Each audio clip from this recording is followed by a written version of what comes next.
Hello students, मैं प्रवीण कुमार रुक्मिणी प्रकाशन के बिहार दारोगा मुख्य परीक्षा के टेस्ट सीरीज वॉल्यूम 2 के सेट नंबर 3 के साथ सेट नंबर 3। तो बिहार दारोगा मुख्य परीक्षा के लिए रुक्मिणी प्रकाशन से जो टेस्ट सीरीज का गाइड निकला हुआ है उसके वॉल्यूम नंबर 2 के सेट नंबर 3 के जीएस के क्वेश्चन के साथ। तो जीएस के क्वेश्चंस को हम लोग यहाँ पर डिस्कस करेंगे और ये सेट नंबर 3 का पहला क्वेश्चन आपका है, पुराने दस्तावेजों की प्राचीन लिपि के अध्ययन को क्या कहते हैं। पुराने दस्तावेजों के प्राचीन लिपि के अध्ययन को क्या कहते हैं।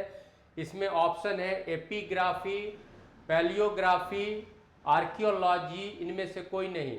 इसका आंसर होगा पैलियोग्राफी। देखिए, पुराने अभिलेखों के अध्ययन को, अभिलेख के अध्ययन को एपिग्राफी कहते हैं और अभिलेख में जो स्क्रिप्ट है उसके अध्ययन को पैलियोग्राफी कहते हैं। और आर्कियोलॉजी जो है वो पुरातत्व विभाग को, पुरातत्व विज्ञान को या पुरातत्व शास्त्र को आर्कियोलॉजी कहते हैं। पुरातत्व का मतलब हुआ पुरानी वस्तुएं का, खास करके पुरातत्व का मतलब हुआ कि धरती के अंदर से जो वस्तुएं प्राचीन निकली उनको आर्कियोलॉजी, उस शास्त्र को, उस अध्ययन शास्त्र को आर्कियोलॉजी कहते हैं। अभिलेख के अध्ययन को एपिग्राफी कहते हैं और दस्तावेज में जो पुरानी लिपि है उसके अध्ययन को पैलियोग्राफी कहते हैं। और एक और अध्ययन, सिक्कों के अध्ययन को नुमिस्मेटिक्स कहते हैं। सिक्कों के अध्ययन को नुमिस्मेटिक्स कहते हैं। हमारा क्वेश्चन है, पुराने दस्तावेजों की प्राचीन लिपि के अध्ययन को क्या कहते हैं, पैलियोग्राफी। तो यहाँ पर हम लोग ऑप्ट करेंगे पैलियोग्राफी। तो ये एपिग्राफी हो गया, अभिलेख के अध्ययन, शिलालेख के अध्ययन, ये सब के अध्ययन के शास्त्र को क्या कहते हैं, एपिग्राफी। आर्कियोलॉजी पुरातत्व शास्त्र और पुरानी लिपियों के, प्राचीन लिपि के अध्ययन को क्या कहोगे, पैलियोग्राफी। और सिक्का के अध्ययन को क्या कहते हैं, सिक्के के अध्ययन को क्या कहते हैं, स्टडी ऑफ कॉइन को क्या कहते हैं, न्यूमिस्मेटिक्स।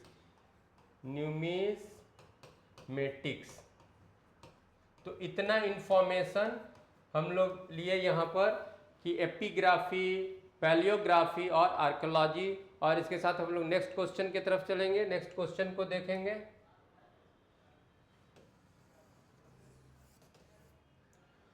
और नेक्स्ट क्वेश्चन नंबर 2 हमारा आ गया, सूत पिटक का विभाजन कितने निकायों में किया गया है।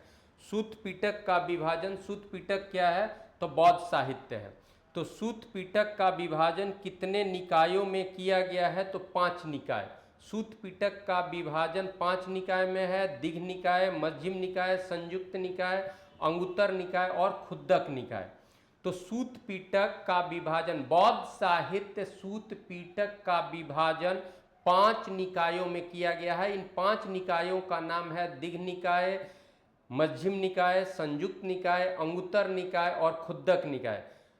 सूत पिटक को धम्म पिटक भी कहते हैं, सूत पिटक को धम्म पिटक भी कहते हैं। और सूत पिटक का विभाजन कितने निकायों में है, तो ऑप्शन जो हमारा होगा, सूत पिटक का विभाजन कितने निकायों में है, तो ऑप्शन सी होगा, 5 निकाय।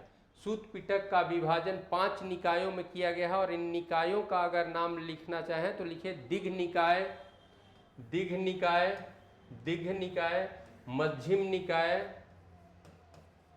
मध्यम निकाय और खुद्दक निकाय,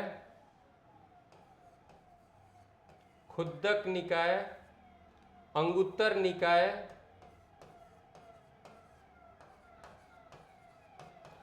तो 5 निकायों में, सूत पिटक का 5 निकायों में, तो यहाँ दिघ, मध्यम, खुद्दक, अंगुत्तर और एक और आपका हो जाएगा, वो है संयुक्त निकाय। ये तो 5 निकायों में संयुक्त निकाय, ये 5 निकायों में विभाजन है किसका, सूत पिटक का। तो सूत पिटक का विभाजन 5 निकायों में है, दिघ निकाय, मध्यम निकाय, खुद्दक निकाय, अंगुत्तर निकाय, संयुक्त निकाय। इसके बाद नेक्स्ट क्वेश्चन को हम लोग देखेंगे, बौद्ध साहित्य सूत पिटक का विभाजन कितने निकायों में? 5 निकायों में।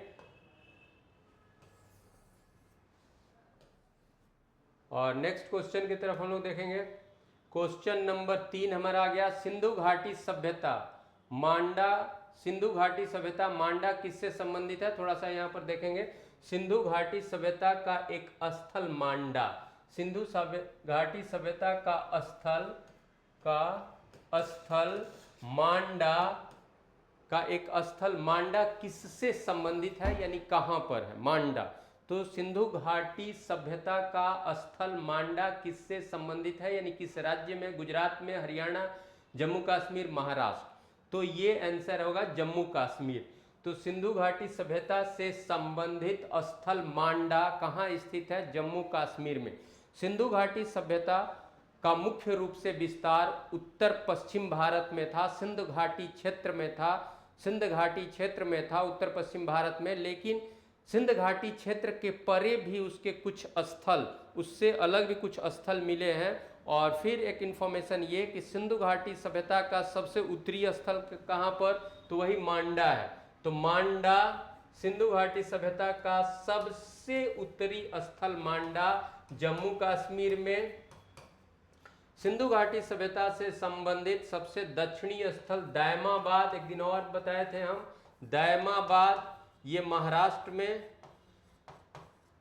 महाराष्ट्र। और सिंधु घाटी सभ्यता का सबसे पूर्वी स्थल जो है वो हुलास, हुलास और साथ साथ आलमगीरपुर, आलमगीरपुर, ये दोनों को सबसे पूर्वी में माना जाएगा। ये दोनों यूपी में है, सिद्ध में होंगे, इसलिए दोनों को माना जाता है सबसे पूर्वी। और सूतकांगेडोर सबसे पश्चिमी, सूतकांगेडोर, सूतकांगेडोर, सूतकांगेडोर सबसे पश्चिमी। आप समझ रहे हो, सिंधु घाटी सभ्यता का सबसे उत्तरी स्थल नॉर्थ में, सबसे साउथ में जो ज्ञात स्थल है वो कौन है? सबसे पूरब में जो ज्ञात स्थल है वो कौन है? और सबसे पश्चिम में जो ज्ञात स्थल है वो कौन है? तो सुदूर उत्तर, सुदूर दक्षिण और सुदूर पश्चिम और उसका सुदूर पूरब जो स्थल है, तो ज्ञात स्थलों में सबसे उत्तरी स्थल कौन है? तो मांडा। और वो कहाँ है? जम्मू कश्मीर में। सूतकांगेडोर कहाँ है? बलूचिस्तान में है, बलूचिस्तान, बलूचिस्तान ये कहाँ पर? पाकिस्तान, पाकिस्तान की सबसे पश्चिमी बलूचिस्तान में सूतकांगेडोर हुआ, जम्मू कश्मीर में मांडा और महाराष्ट्र में दायमाबाद और हुलास और आलमगीरपुर पूरब में। तो ये क्वेश्चन है, सिंधु घाटी सभ्यता का स्थल मांडा किससे संबंधित है? ये कहाँ है? जम्मू कश्मीर।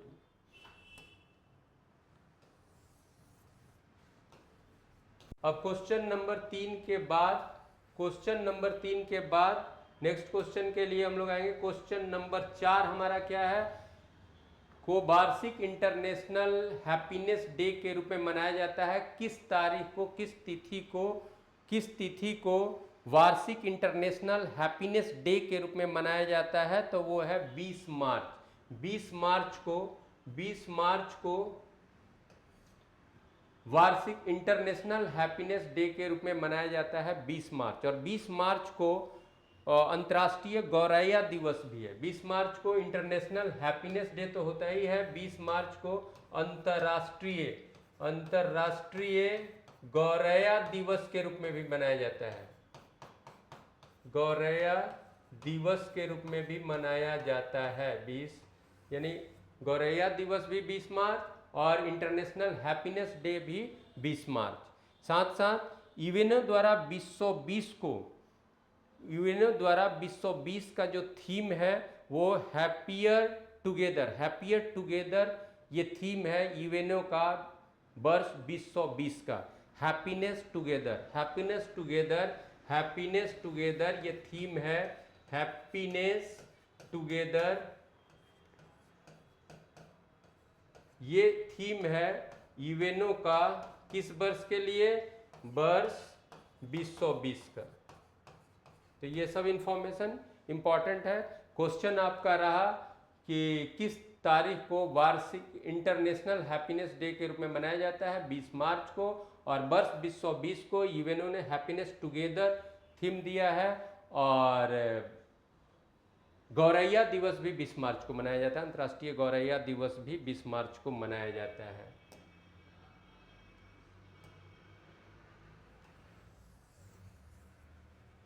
अब आप नेक्स्ट क्वेश्चन को देखोगे। क्वेश्चन नंबर 5, इसमें से किस जैन तीर्थंकर का प्रतीक सिंह है? सिंह किस जैन तीर्थंकर का प्रतीक है? आप जानते हो जैन धर्म में 24 कुल 24 तीर्थंकर हुए, और तीर्थंकरों का अपना अपना एक प्रतीक चिन्ह भी तीर्थंकरों से जुड़ा हुआ है। तो सिंह किस तीर्थंकर का प्रतीक चिन्ह था? तो सिंह जैन धर्म के तीर्थंकर अंतिम और 24वें तीर्थंकर महावीर का प्रतीक चिन्ह लायन सिंह था। सिंह महावीर का अंतिम तीर्थंकर महावीर स्वामी का प्रतीक चिन्ह सिंह, और पार्श्वनाथ का 23वें जो हुए पार्श्वनाथ, इनका प्रतीक चिन्ह सर्प, और ऋषभ देव का प्रतीक चिन्ह, जो Rishabh Dev founder of Jainism हुए, जैन धर्म के संस्थापक हुए, जैन धर्म के प्रवर्तक हुए, जैन धर्म के प्रथम तीर्थंकर हुए ऋषभ देव और उनका जो प्रतीक चिन्ह है वो बुल है, सांड है, सांड। तो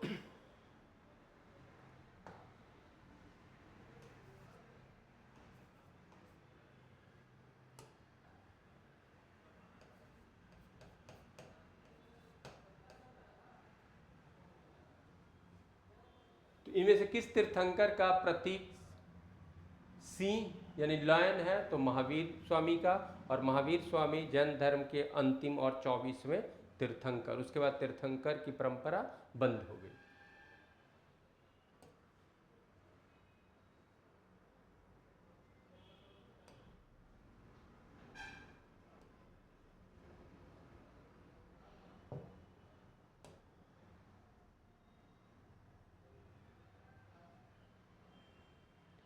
अब नेक्स्ट क्वेश्चन की तरफ हम लोग जाएंगे।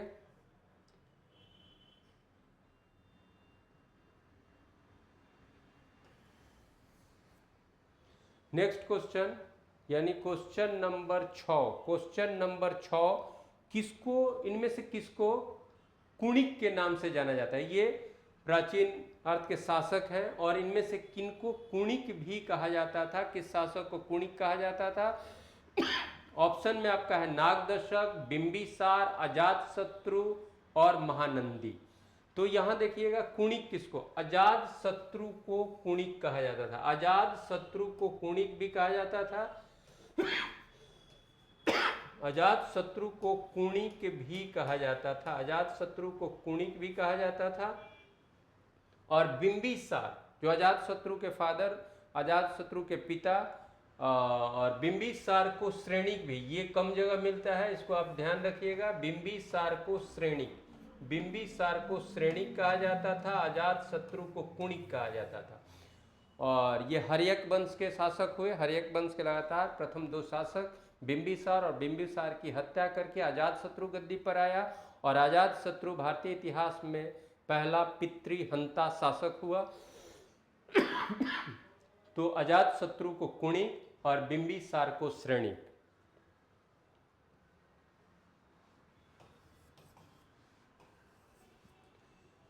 अब next question, question number 7। Kautilya के अर्थशास्त्र में पासपोर्ट विभाग के अध्यक्ष को क्या कहते थे? पासपोर्ट विभाग, पासपोर्ट समझते हैं, एक देश के लोगों को बाहर जाने के लिए, या देश के नागरिकों की अपनी पहचान जिससे वो बाहर जाए, या बाहर के लोगों को अपने यहाँ आने देने के लिए जो एक पहचान, वो पासपोर्ट हुआ। तो ऐसा उस समय भी व्यवस्था था। तो पासपोर्ट विभाग के अध्यक्ष को क्या कहा जाता था? चूंकि इसमें कन्फ्यूज़न होता है नाम से, तो ये मुद्राध्यक्ष, मुद्राध्यक्ष। जबकि मुद्रा से संबंधित जो अधिकारी होता था उसको लक्षणाध्यक्ष कहते थे। मुद्रा से संबंधित जो था उसको मुद्राध्यक्ष नहीं बोलते थे, उसको लक्षणाध्यक्ष कहते थे। मुद्रा से संबंधित को लक्षणाध्यक्ष बोलते थे। तो कौटिल्य के अर्थशास्त्र में पासपोर्ट विभाग के अध्यक्ष को क्या कहा गया है? मुद्रा अध्यक्ष। बी आंसर आपका हुआ। और फिर हम लोग नेक्स्ट क्वेश्चन को देखेंगे। क्वेश्चन नंबर 8, जेजा भुक्ति के चंदेल वंश के संस्थापक, जेजा भुक्ति जगह हुआ, जेजा भुक्ति के चंदेल वंश के संस्थापक कौन थे? तो ये आंसर आपका नन्नुक होगा, नन्नुक। और प्रतिहार के बाद राजपूत वंशों का उदय हुआ प्रतिहार के बाद, और उसी में चंदेल, और चंदेल वंश के संस्थापक के रूप में नाम आता है नन्नुक का। और ये कब के? 831 ईस्वी, 831 ईस्वी के ये हैं, 831 यानी 9वीं सदी के 831 ईस्वी के चंदेल वंश के संस्थापक नन्नुक, चंदेल वंश के संस्थापक नन्नुक। और प्रतिहार के बाद विभिन्न राजपूत वंशों का उदय हुआ, उसमें एक चंदेल भी, और चंदेल वंश के संस्थापक नन्नुक, चंदेल वंश के संस्थापक नन्नुक। अब नेक्स्ट क्वेश्चन की तरफ हम लोग आएंगे।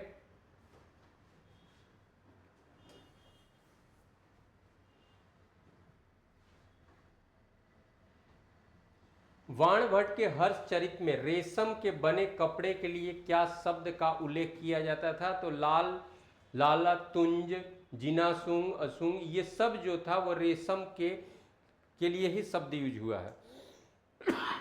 तो वाणभट्ट के हर्षचरित में रेशम के बने कपड़े के लिए उपयुक्त सभी होगा, इसमें बस इंफॉर्मेशन आप याद रखिए, ये उपयुक्त सभी। और वाणभट्ट का हर्षचरित, वाणभट्ट का हर्षचरित, ये याद रखना है कि हर्षचरित के राइटर कौन? तो वाणभट्ट। और हर्षवर्धन, हर्षचरित किस पर? हर्षवर्धन। और हर्षवर्धन का शासन काल ये याद रखिएगा क्योंकि इंपॉर्टेंट शासक है हर्षवर्धन, पुष्यभूति वंश का सबसे प्रमुख शासक हर्षवर्धन। और हर्षवर्धन का शासन काल है, हर्षवर्धन का शासन काल है 606 एडी से ईस्वी से 647 ईस्वी। ये बहुत इंपॉर्टेंट है, हर्षवर्धन का शासन काल। और हर्षवर्धन के समकालीन दक्षिण भारत का पुलकेशिन द्वितीय, और उसका शासन काल था उस संयोग से 606 एडी से उसका भी शासन काल है पुलकेशिन द्वितीय का, और ये 642 एडी तक। पुलकेशिन द्वितीय ने हर्षवर्धन को पराजित भी किया था, लेकिन ऐसा नहीं कि उसके साम्राज्य को अपने में मिला लिया, ऐसा नहीं, लेकिन पराजित किया था।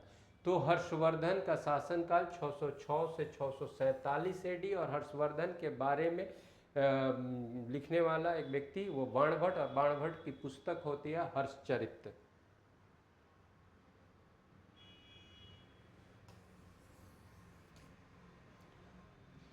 अब देखोगे क्वेश्चन नंबर 10, हुण वंश का संस्थापक कौन था? तो जो हुण आक्रमणकारी, ये हुण आप जानो मध्य एशिया से आक्रमणकारी, खासकर गुप्त काल से ये शुरू होते हैं, इनका आक्रमण शुरू होता है। और गुप्त वंश के पतन के लिए जो उत्तरदायी कारक है उसमें सबसे प्रमुख कारक है गुप्त वंश के समाप्ति के लिए, गुप्त साम्राज्य की समाप्ति के लिए उस सबसे प्रमुख कारक में हुण आक्रमण है। जबकि हुणों का आक्रमण बाद तक भी रहा, पुष्यभूतियों के समय भी हुणों का आक्रमण हुआ। तो हुण वंश का संस्थापक के रूप में नाम आएगा तोरमन का, तोरमान का, और ये बी आंसर होगा आपका तोरमान।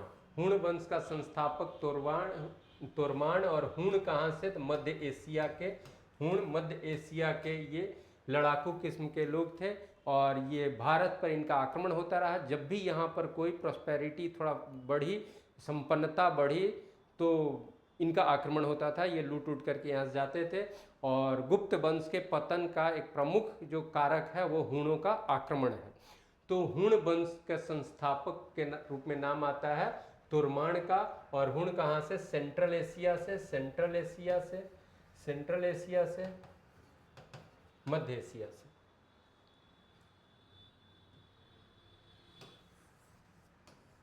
अब नेक्स्ट क्वेश्चन, क्वेश्चन नंबर 11, उपनिषदों की संख्या कितनी है? देखिए बहुत अच्छा क्वेश्चन है। उपनिषदों की संख्या कितनी है?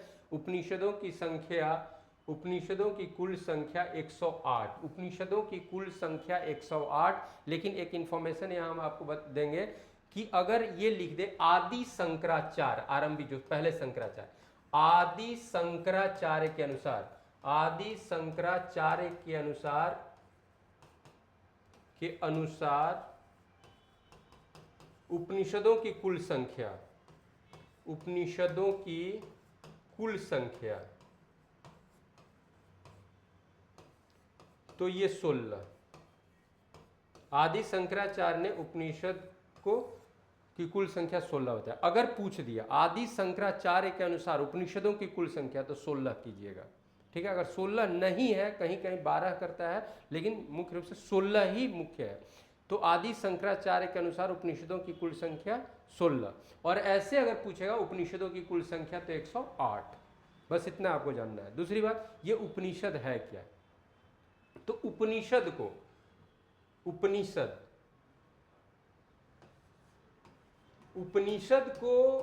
वेदांत भी कहते हैं। उपनिषद को क्या कहते हैं? वेदांत। उपनिषद को वेदांत भी कहते हैं, वेदांत। उपनिषद को वेदांत भी कहते हैं। उपनिषद को वेदांत, ब नहीं व है। उपनिषद को वेदांत भी कहते हैं। उपनिषद को ज्ञान कांड भी कहते हैं, ज्ञान कांड। और एक चीज और पूछता है, उपनिषद में क्या है? तो उपनिषद फिलॉसफी है। उपनिषद फिलॉसफी है, यानी तर्क है। उपनिषद फिलॉसफिकल कमेंट्री है, ठीक है। उपनिषद क्या है? फिलॉसफिकल कमेंट्री है। तो तर्क शास्त्र की उत्पत्ति, ऐसा भी कुछ पूछता है। तर्क शास्त्र कहाँ से? तो उपनिषद। तर्क शास्त्र ऐसा करके क्वेश्चन होगा, तर्क शास्त्र कहाँ से, या किसमें तर्क शास्त्र की बात है, किसमें तर्क की बात है, फिलॉसफी की बात है, दर्शन। तर्क के जगह पर दर्शन आप कीजिए। दर्शन कहां पर? तो उपनिषद। उपनिषद में क्या है? दर्शन। ये ज्यादा अच्छा होगा। उपनिषद में क्या है? दर्शन, फिलॉसफी। तो उपनिषद क्या है? तो वेद और अन्य वैदिक साहित्यों पर फिलॉसफिकल कमेंट्री है उपनिषद। तो आप क्वेश्चन के लिए कि उपनिषद में क्या है, तो फिलॉसफी है। उपनिषद में क्या है? दर्शन है, ठीक है। और उपनिषद को क्या कहते हैं? वेदांत भी कहते हैं। ये जरूर याद रखिए, उपनिषद को वेदांत, मैं 2 बार लिख रहा हूं। उपनिषद को वेदांत भी कहते हैं, उपनिषद को ज्ञान कांड भी कहते हैं। उपनिषद को वेदांत भी कहते हैं, उपनिषद को ज्ञान कांड भी कहते हैं। और उपनिषदों की कुल संख्या, तो आप 108 बोलोगे। लेकिन अगर शंकराचार्य के अनुसार पूछ दे, जबकि सामान्य रूप से ये नहीं पूछता है, लेकिन अगर पूछ दे कि आदि शंकराचार्य के अनुसार उपनिषदों की कुल संख्या कितनी, तो 16। और फिर अलग अलग वेद से रिलेटेड जो उपनिषद है, उसका मुख्य उपनिषद, उसका आप लिस्ट बना करके याद रखोगे।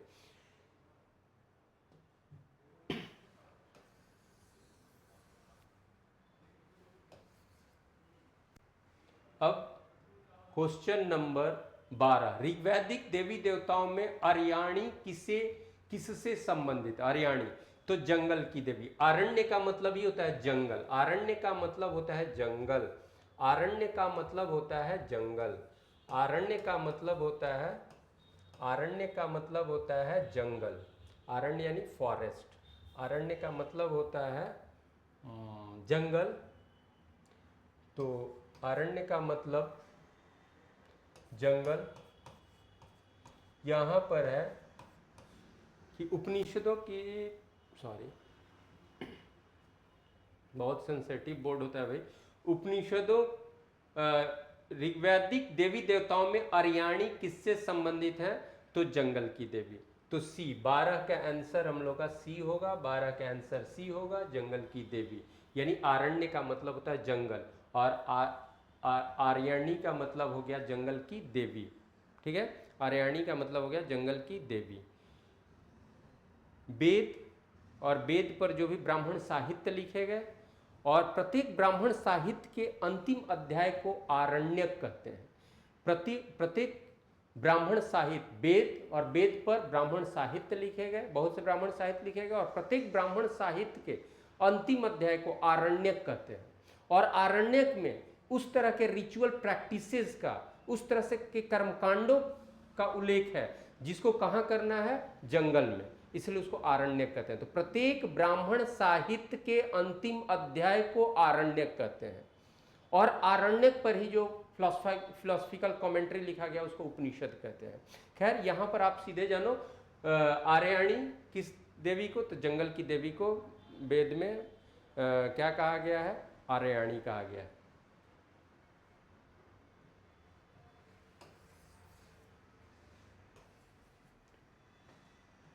और फिर क्वेश्चन हमारा आया। नेक्स्ट क्वेश्चन, प्राचीन भारत के अनुसार काम का अर्थ क्या है? तो जानते हो, धर्म अर्थ काम मोक्ष, धर्म अर्थ काम मोक्ष, धर्म अर्थ काम मोक्ष, ये चार दिया गया है कि भाई चार आपका कर्तव्य बनता है, तो अंत में मोक्ष। तो ये है संतानोत्पत्ति ही काम का अर्थ है, संतानोत्पत्ति ही काम का अर्थ है, इसलिए इसका आंसर सी हो जाएगा, इसका आंसर आपका सी होगा। अब नेक्स्ट क्वेश्चन में हम लोग आएंगे।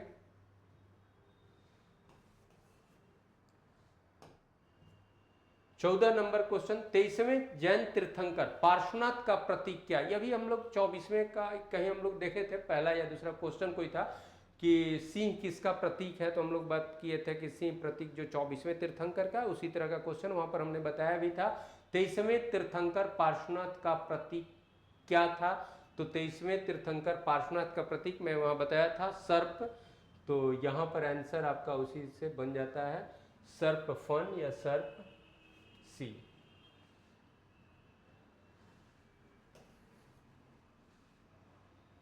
और फिर हम लोग का नेक्स्ट क्वेश्चन, अकबर के दरबार का नौरत्न अब्दुल रहीम खान खाना किसका पुत्र था? तो बैरम खां का, तो ये आपका बी हो जाएगा, बी। और फिर इस सब में कोई खास डिस्कशन नहीं है, याद रखिए। और किस शासक को शहंशाहे बेखबर, शहंशाहे बेखबर, किस शासक को शहंशाहे बेखबर कहा जाता है? ये क्वेश्चन आपका है, शहंशाहे बेखबर किस शासक को? ये मुगल शासक शहंशाहे बेखबर, शहंशाह ए बेखबर। पता चलता है इस नाम से कि भाई वो अपने शासन उसन के प्रति बहुत ही इग्नोरेंस रखता होगा, कोई चिंता नहीं रखता होगा, तो इसलिए इसको कह दिया गया शहंशाहे बेखबर। ये कौन था? तो शाह आलम फर्स्ट को, शाह आलम फर्स्ट को शहंशाहे बेखबर कहते हैं, शाह आलम फर्स्ट को शहंशाहे बेखबर,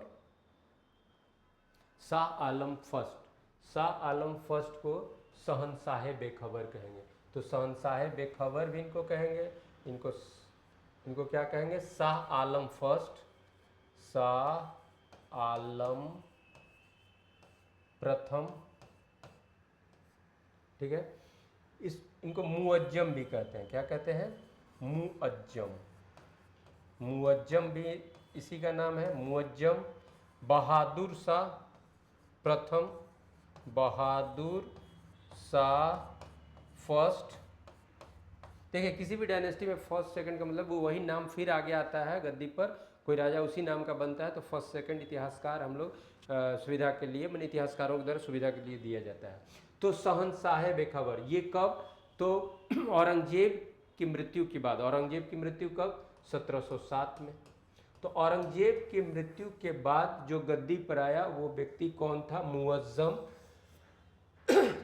उसी को शाह आलम फर्स्ट भी कहा गया, उसी का नाम बहादुर शाह फर्स्ट भी है, और शहंशाहे बेखबर भी, शहंशाहे बेखबर भी। तो बहादुर शाह प्रथम या मुअज्जम या शाह आलम प्रथम या शहंशाहे बेखबर, ये औरंगजेब के बाद जो मुगल उत्तराधिकारी, औरंगजेब के बाद मुगल गद्दी पर आने वाला व्यक्ति कौन हुआ? बहादुर शाह प्रथम, उसी का नाम है मुअज्जम, उसी का नाम है शाह आलम फर्स्ट, उसी का नाम है बहादुर शाह प्रथम, उसी का नाम है आपको शहंशाहे बेखबर, उसी को कहा गया। और इसका पीरियड क्या है? तो इसका पीरियड है, यानी शाह आलम फर्स्ट का पीरियड है 1707 में बताया कि औरंगजेब की मृत्यु के बाद, और कब तक? 1712 तक, 1707 से 1712। फिर आप जानते हो 12 से 13 जहांदार शाह रहा, फिर 13 से फिर आपका फर्रुखशियार होता है। तो इस तरह से वो डिक्लाइन फेज ऑफ मुगल का पूरा आप याद रखिएगा, यहाँ से क्वेश्चन आएगा। तो बहादुर शाह प्रथम या मुअज्जम या शाह आलम प्रथम या शहंशाहे बेखबर का पीरियड हो गया 1707 से 1712। फिर उसके बाद हुआ जहांदार शाह, जिसका पीरियड हुआ 1712 से 1713। उसके बाद फर्रुखशियार का पीरियड हुआ 1713 से 1719। और 1719 बड़ा ही इम्पॉर्टेंट, मतलब कि वो काल है इम्पॉर्टेंट इस मामले में कि वहाँ बड़ा ही बदलाव हो रहा है। और 1719 में फिर रफ़ी उद दर्जात आता है, जो तुरंत उसकी मृत्यु हो जाती है। फिर रफ़ी उद दौला आता है, फिर उसकी भी मृत्यु 1719 में ही हो जाती है। और फिर मोहम्मद शाह, जिसको मोहम्मद शाह रंगीला कहते हैं, मोहम्मद शाह रंगीला 1719 में बनता है, जो 1748 तक चलता है। फिर अहमद शाह आता है 1748 से 54 तक। फिर आलमगीर सेकंड आता है, आलमगीर सेकंड, क्योंकि आलमगीर फर्स्ट किसको, औरंगजेब को, औरंगजेब भी को भी आलमगीर भी कहा गया है, तो इसलिए आलमगीर फर्स्ट उसको कहते हैं। फिर आलमगीर सेकंड आता है, जो 54 से लेकर के 59 तक रहता है। फिर शाह आलम सेकंड, अब यहाँ पर इनको शाह आलम फर्स्ट कहते हैं, इनका पीरियड क्या है 1707 से 1712। और फिर शाह आलम सेकंड भी एक है, और शाह आलम सेकंड का पीरियड क्या है 1759 से 1806। और 1806 में फिर एक शासक होता है 1806 में, जिसको क्या कहते हैं, अकबर सेकंड कहते हैं। अकबर सेकंड, अकबर सेकंड का काल 1806 से 1837। और 1837 से फिर बहादुर शाह आता है, जिसको बहादुर शाह द्वितीय कहते हैं, बहादुर शाह जफर कहते हैं, जो अंतिम हुआ। यानी अकबर सेकंड लास्ट हुआ, और बहादुर शाह सेकंड जो हुआ, या बहादुर शाह जफर नाम से वो लिखते थे, साहित्य के क्षेत्र में उनका नाम जफर, तो बहादुर शाह जफर या बहादुर शाह द्वितीय। जबकि बहादुर शाह फर्स्ट कौन हुआ, बहादुर शाह फर्स्ट यही शाह आलम फर्स्ट हुआ, बहादुर शाह फर्स्ट यही शाह आलम फर्स्ट हुआ, जिसका पीरियड 1707 से 1712। मेरा सजेशन ये है कि औरंगजेब के बाद पूरा मुगल किंग का तो आपको ऑर्डर याद ही रहना चाहिए, पीरियड याद रहना चाहिए, क्योंकि बहुत सा क्वेश्चन उससे कोरिलेट होकर के हो जाता है। क्योंकि क्वेश्चन पूछता है ये घटना जब हुई थी उस समय मुगल गद्दी पर कौन था, तो ये आप याद कर जाओगे। और यहाँ पर बस मैं बताया कि शाह आलम फर्स्ट किस शासक को शहंशाह बेखबर के नाम से जाना जाता है, शाह आलम फर्स्ट को। शाह आलम फर्स्ट का पीरियड क्या है 1707 से 1712। औरंगजेब का यहीं से डिक्लाइन फेज ऑफ मुगल कहा जाता है, मुगल का पतन का काल कहा जाता है। और यहाँ से मुगल राजनीति में सबसे बड़ी चेंज क्या होती है कि यहाँ पर दरबारियों के द्वारा राजा बनाने की टेंडेंसी शुरू हो जाती है। और फिर आप देखते हो कि शहंशाह बेखबर, जहांदार शाह और फर्रुखसियार से एक व्यक्ति जो राजा निर्माता के रूप में जाना जाता है, किंग मेकर के रूप में जाना जाता है। एक व्यक्ति ने, दो भाई था, जिनको सैयद ब्रदर्स कहते हैं, सैयद ब्रदर। तो Syed brother decline phase of Mughal के काल में सैयद ब्रदर को किंग मेकर के रूप में जाना जाता है। और सैयद ब्रदर्स में दो भाई था, अब्दुल्ला और हुसैन। अब्दुल्ला और हुसैन दो था, जो अब्दुल्ला वजीर बनता था और हुसैन मीरबख्शी यानी सेनापति बनता था। तो ये दोनों नाम भी बहुत इंपॉर्टेंट है। चलिए ठीक है, इसके साथ ही हम नेक्स्ट क्वेश्चन के लिए आते हैं। और नेक्स्ट क्वेश्चन नंबर 17, निम्न में से किस एक में रजत नहीं मिलता है, यानी सिल्वर नहीं मिलता है? हॉर्न सिल्वर में, रूबी सिल्वर में, लूनर कास्टिक में, जर्मन सिल्वर में, किसमें सिल्वर नहीं होता है? तो जर्मन सिल्वर में सिल्वर नहीं होता है। जर्मन सिल्वर में इससे ऑर्नामेंट्स, ये सब आभूषण जो कृत्रिम बनाया जाता है, जर्मन सिल्वर में सिल्वर नहीं होता। जर्मन सिल्वर में सिल्वर नहीं होता। जर्मन सिल्वर एक एलॉय है, एक मिश्र धातु है जिसमें सिल्वर नहीं होता। जर्मन सिल्वर एक एलॉय है यानी मिश्र धातु है जिसमें सिल्वर नहीं होता है। जर्मन सिल्वर का जो कंपोजिशन है जर्मन सिल्वर में होता क्या है भाई, तो तांबा होता है, कॉपर होता है, जिंक होता है और निकेल। कॉपर, जिंक और निकेल। कॉपर होगा, जिंक होगा और निकेल होगा। ये किस में होता है? जर्मन जर्मन सिल्वर में कॉपर होगा, जिंक होगा, निकेल होगा। और एक सजेशन, क्योंकि कितना चाहिए यहाँ लिखेंगे, जितने भी मिश्र धातु हैं, जो इंपॉर्टेंट मिश्र धातु हैं, उन सभी मिश्र धातुओं का जो संघटक है, जो कंपोजिशन है, उसमें कौन कौन होता है ये भी याद रखना है। और ये भी याद रखना है कि कितना किस प्रतिशत में होता है।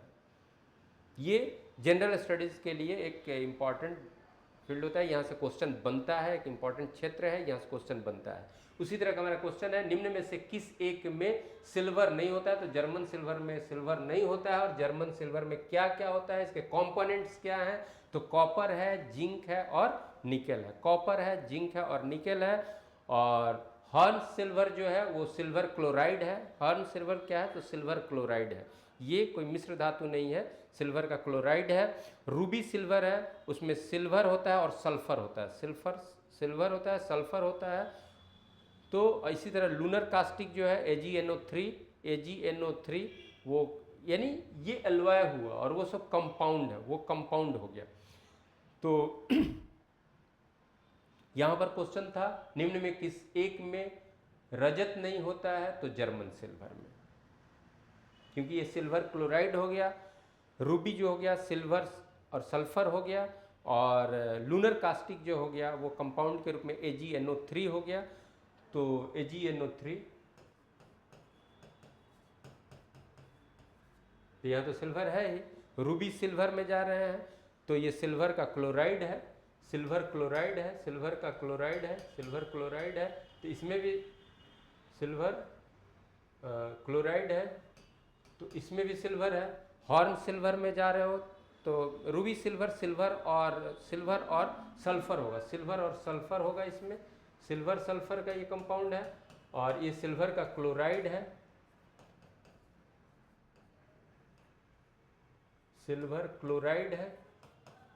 तो आपका किसमें सिल्वर नहीं है, तो जर्मन सिल्वर में। किसमें सिल्वर नहीं है, तो जर्मन सिल्वर में सिल्वर नहीं है। और इसके साथ हम लोग नेक्स्ट क्वेश्चन के लिए आएंगे।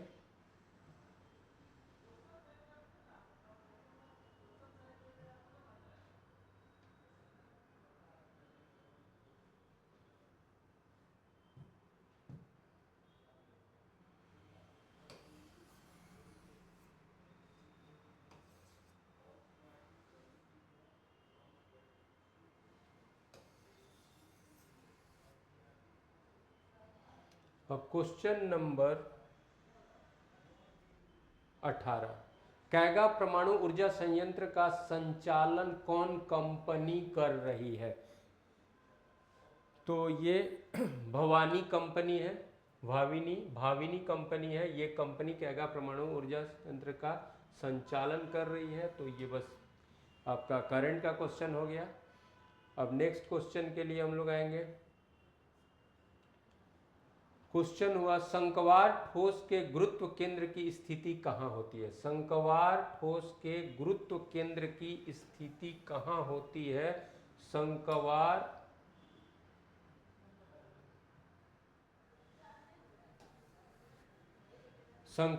ठोस के गुरुत्व केंद्र की स्थिति कहाँ होती है, ये याद रखिएगा। शंकु आप देखो कोनिकल, तो शंक्वार ठोस के गुरुत्व केंद्र की स्थिति कहाँ होगी, तो ये आप याद रखोगे शंकु के अक्ष के 1/4 ऊंचाई के दूरी पर, यानी यहाँ से 1/4 ऊंचाई के दूरी पर इसका गुरुत्व केंद्र होगा, यानी ये आंसर हो जाएगा बी। और इसी का नहीं, जो भी पिरामिडिकल भी कोई चीज़ होता है ना, पिरामिड के रूप में भी होता है, तो उसका भी जी जो होता है, गुरुत्व केंद्र जो होता है, उसके आधार से 1/4 की ऊंचाई पर होता है। पिरामिड या कॉनिकल सॉलिड का जो गुरुत्व केंद्र होगा उसके आधार से 1/4 की ऊंचाई पर होता है। तो आंसर आपका इसमें बी होगा।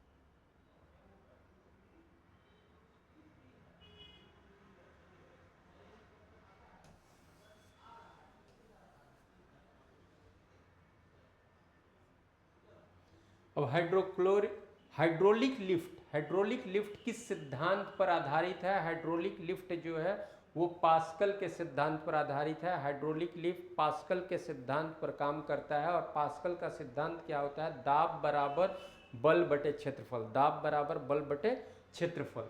तो हाइड्रोलिक लिफ्ट जो है वो पास्कल के सिद्धांत पर काम करता है। पास्कल का सिद्धांत क्या है, दाब बराबर बल बटे क्षेत्रफल, बल बटे क्षेत्रफल, फोर्स बटे एरिया, क्षेत्रफल। तो पास्कल के सिद्धांत पर हाइड्रोलिक लिफ्ट जो है वो पास्कल के सिद्धांत पर काम करेगा। आर्किमिडीज का सिद्धांत क्या है, प्लवन का नियम क्या है, बर्नौली का नियम क्या है, तो ये सब अलग अलग है। आर्किमिडीज का सिद्धांत, आर्किमिडीज का सिद्धांत है भाई, आप किसी चीज़ को अगर द्रव में डुबाते हो तो उसके भार में एक आभासी कमी होगा, वो कमी कितने के बराबर होगा, तो वो वस्तु द्वारा जो द्रव विस्थापित होगा उस द्रव का जो भार होगा उतना ही, उस भार के बराबर ही उस पर अपथ्रस्ट फोर्स लगता है, और जिसके कारण उसमें एक उसके भार में आभासी कमी होती है।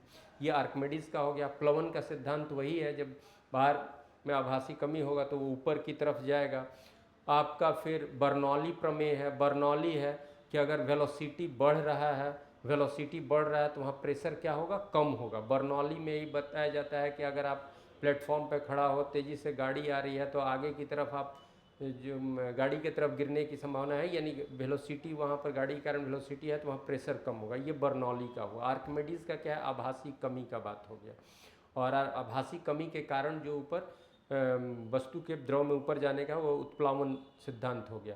और पास्कल का सिद्धांत क्या है, पास्कल का सिद्धांत क्या है कि दाब बराबर बल बटे क्षेत्रफल, दाब बराबर बल बटे क्षेत्रफल, या बल बराबर दाब गुने क्षेत्रफल। तो बल बराबर दाब गुने क्षेत्रफल या दाब बराबर बल बटे क्षेत्रफल, तो ये पास्कल का सिद्धांत था। और हाइड्रोलिक लिफ्ट, जो चीज़ देखते हो किसी किसी चीज़ को लिफ्ट करने के लिए, उठाने के लिए जो मशीन आ रहा है, तो हाइड्रोलिक लिफ्ट में या बहुत सा जैक उक से जो ऊपर कोई चीज़ उठाता है तो उसमें कौन सा सिद्धांत काम करता है, पास्कल का सिद्धांत। तो किसी भी चीज़ को लिफ्ट करने उठाने के लिए जो आपका इंस्ट्रूमेंट बन रहा है, वो हाइड्रोलिक जो इंस्ट्रूमेंट है वो किसके सिद्धांत पर काम करता है, पास्कल के सिद्धांत पर। तो बी आंसर हुआ, 20 का आंसर आपका बी। और फिर 21 नंबर क्वेश्चन पे हम लोग आएंगे। जब कोई वस्तु किसी द्रव में डुबोई जाती है तो उस पर कितने बल कार्य करते हैं। अभी हम लोग बात कर रहे हैं जब कोई वस्तु द्रव में डुबोई जाती है तो मुख्य रूप से दो होगा। एक तो उस वस्तु का भार के कारण जो बल लगेगा, वस्तु के भार के कारण जो बल लगेगा, और एक वस्तु के द्वारा जो विस्थापित द्रव होगा, रिप्लेस विस्थापित द्रव, विस्थापित द्रव का जो भार होगा इसके बराबर ही उस वस्तु पर, इसके बराबर ही, एक तो इसके भार के कारण बल लगेगा, और विस्थापित इसका जो भार होगा, जो भी द्रव विस्थापित होगा उस भार के बराबर इस पर एक अपथ्रस्ट फोर्स लगेगा। तो यहां पर है कितना हो गया, दो, एक अपथ्रस्ट फोर्स, एक उसके भार का फोर्स नीचे की तरफ गुरुत्व बल के कारण, और एक जो होगा उस पर अपथ्रस्ट फोर्स। तो दो बल कार्य करेगा, दो बल कार्य करेगा, तो आंसर बी होगा। और इसके साथ ही हम लोग नेक्स्ट क्वेश्चन की तरफ बढ़ेंगे।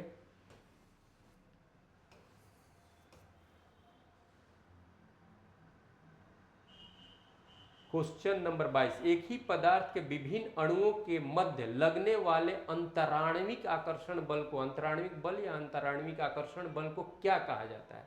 एक ही पदार्थ के विभिन्न अणु यानी सिमिलर मॉलिक्यूल, एक ही मॉलिक्यूल के बीच में, एक तरह के मॉलिक्यूल के बीच में जो आकर्षण बल होगा उसको क्या कहा जाएगा, और तो उसको हम लोग बोलते हैं कोहेसिव फोर्स। क्या कहते हैं, कोहेसिव फोर्स, उस कोहेसिव फोर्स बोला जाता है। तो आंसर हमारा बी होगा, एक ही पदार्थ के विभिन्न अणुओं के मध्य लगने वाले बल को क्या कहेंगे, कोहेसिव फोर्स कहते हैं, कोहेसिव फोर्स। और जब अलग अलग तरह के अणुओं में, यानी अलग अलग पदार्थ के अणुओं में जो लगता है उसको एडहेसिव कहते हैं, उसको क्या कहते हैं, एडहेसिव। जैसे गम उम है, गोंद तो कागज, और उसमें तो उसमें क्या होता है, एडहेसिव का बात होता है, और एक ही पदार्थ के बीच में जो होगा वो कोहेसिव होगा। और पृष्ठ तनाव यानी सरफेस टेंशन, ये सरफेस टेंशन क्या है, तो द्रव के पास एक अपना टेंडेंसी होता है, द्रव अपने ऊपरी तल को न्यूनतम करना चाहता है, उसके क्षेत्रफल को न्यूनतम करना चाहता है, और उस टेंडेंसी के कारण उसमें एक क्या होता है, एक फोर्स लगता है, उसको मिनिमाइज करने के लिए उसको सरफेस टेंस फोर्स कहते हैं, सरफेस टेंशन कहते हैं। तो एक ही पदार्थ के विभिन्न अणुओं के मध्य लगने वाले अंतराणविक बल को कोहेसिव फोर्स कहेंगे, और अलग अलग पदार्थ के अणुओं के बीच में लगने वाले आकर्षण बल को एडहेसिव कहेंगे। अगर कोहेसिव और एडहेसिव एक साथ, अगर कोहेसिव और दो पदार्थ अगर कोहेसिव फोर्स ज़्यादा है एडहेसिव से, तो वो पदार्थ जो है दूसरे पदार्थ में, यानी दोनों पदार्थ आपस में सटेंगे नहीं। लेकिन अगर किसी पदार्थ के कोहेसिव से ज़्यादा एडहेसिव है तो वो स्टिक करेगा, वो सटेगा। कोहेसिव से ज़्यादा अगर एडहेसिव है तो वो स्टिक करेगा, सटेगा। तो एक ही पदार्थ के विभिन्न अणुओं के मध्य लगने वाला, यानी वहाँ स्थिति होगी कि कोहेसिव ज़्यादा है या एडहेसिव ज़्यादा है। इस पर ही डिपेंड करता है कि कोई चीज़ एक दूसरे से स्टिक कर, जैसे ग्लास में जल की बूंद का सटना, ठीक है, और उसी में पारा का नहीं सटना, यहाँ भी कोहेसिव एडहेसिव का कॉन्सेप्ट काम करेगा। तो एक ही पदार्थ के अणुओं के बीच लगने वाले आकर्षण बल को क्या कहते हैं? सहसंजक बल कहते हैं, कोहेसिव कहते हैं, और अलग अलग वाले अणुओं के बीच लगने वाले बल को एडहेसिव कहते हैं।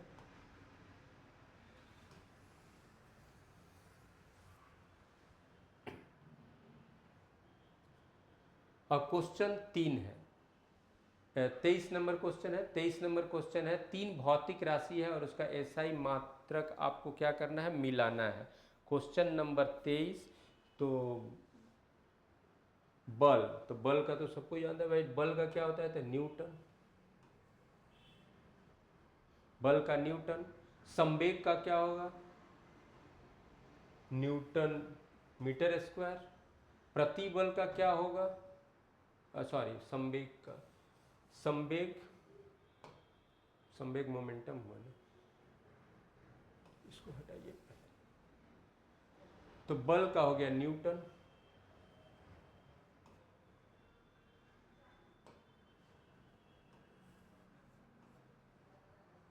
संवेग ये हो गया, स्ट्रेस हो जाएगा न्यूटन प्रति मीटर। संवेग किलोग्राम मीटर प्रति सेकंड, किलोग्राम मीटर प्रति सेकंड, संवेग किलोग्राम मीटर प्रति सेकंड। अब प्रतिबल, ये स्ट्रेस हुआ तो न्यूटन प्रति मीटर स्क्वायर, न्यूटन प्रति मीटर स्क्वायर। तो ये एक का हो गया आपका 2, बी का हो गया 3 और सी का हो गया 1, 2 3 1, तो ये आपका ए हो जाएगा। इसका आंसर ए होगा, इसका आंसर ए हो जाएगा। तो संवेग, संवेग का इंग्लिश होता है मोमेंटम, मोमेंटम।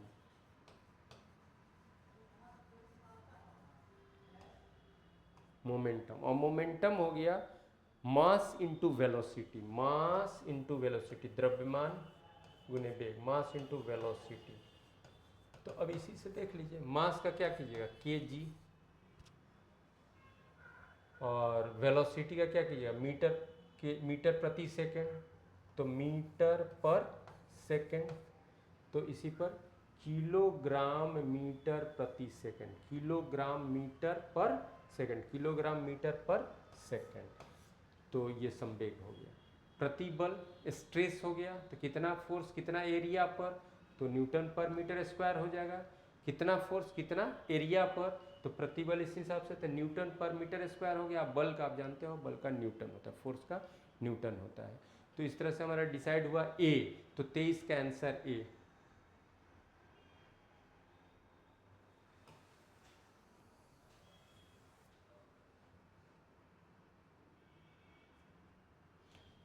निम्नांकित धातुओं में कौन सा एक विद्युत का मंद चालक नहीं है? विद्युत का मंद चालक नहीं है, ये क्वेश्चन हमारा नेक्स्ट क्वेश्चन होता है। क्वेश्चन है कि विद्युत का मंद चालक नहीं है, या तो विद्युत का कुचालक है या फिर सुचालक है, क्या है वो खोजना है। लेकिन विद्युत का मंद चालक नहीं है, तो इसमें आंसर आपका, इसमें ऑप्शन में सल्फर है, ब्रोमीन है, फास्फोरस है, तो सिलीनियम। सिलीनियम जो है इसका, ये अधातु है लेकिन विद्युत का चालक है। सिलीनियम जो है अधातु है लेकिन विद्युत का चालक है, इसलिए उसको मंद चालक नहीं कहेंगे, वो विद्युत का सुचालक है, विद्युत का वो सुचालक है। अधातु होते हुए भी सिलीनियम अधातु है, अधातु है, अधातु है, परंतु अधातु है, परंतु विद्युत विद्युत का सुचालक है।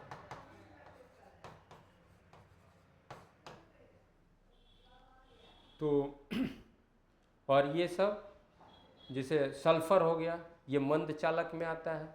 सल्फर अधातु है, सल्फर भी अधातु है और मंद चालक के रूप में आता है। सल्फर अधातु और ये मंद चालक है, मंद चालक के रूप में। ब्रोमीन भी मंद चालक के रूप में आएगा। ब्रोमीन भी ये मंद चालक है, ये भी ये द्रव रूप में, ये भी अधातु है, द्रव अधातु है, द्रव अधातु है और ये भी मंद चालक है। और सिलीनियम अधातु है लेकिन सुचालक है।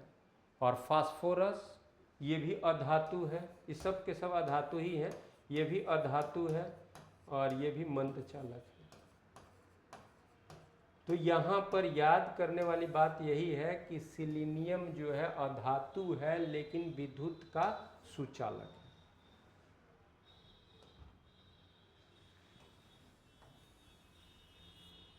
अब आइए नेक्स्ट क्वेश्चन के लिए, क्वेश्चन नंबर 25।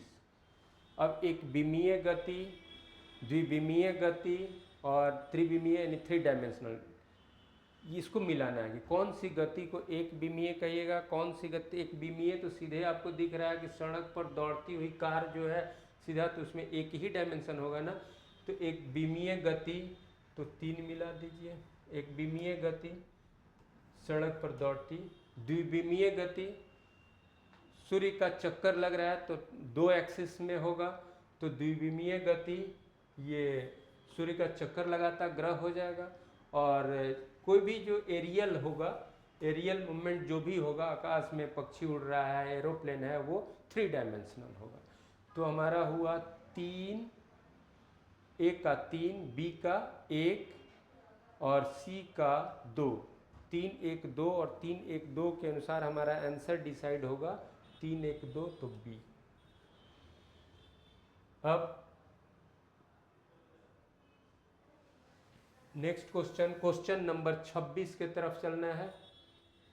यदि किसी पिंड का प्रारंभिक वेग 5 मीटर पर सेकंड हो तो इसमें उत्पन्न त्वरण 5 मीटर पर सेकंड स्क्वायर के हिसाब से, तो 20वें सेकंड में पिंड कितनी दूरी तय करेगी। पिंड कितनी दूरी तय करेगी ये आपको कैलकुलेट करना होगा।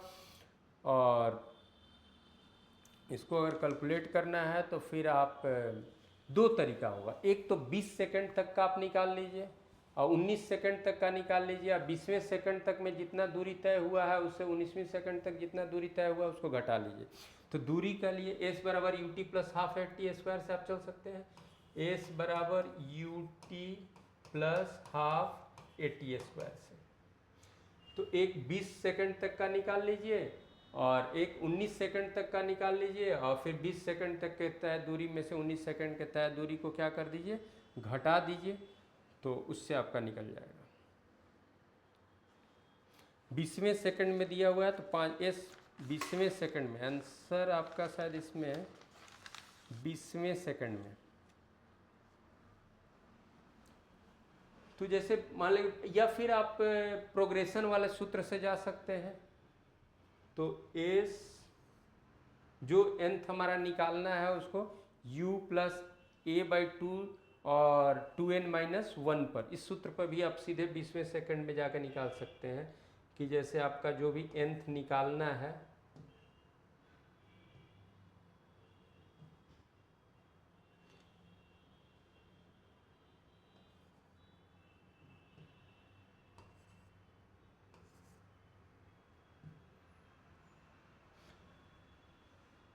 इसमें कैलकुलेट कीजिएगा तो शायद आंसर इसमें ये डी हो जाएगा, इनमें से कोई नहीं होगा। रंग क्यों नहीं आ रहा है?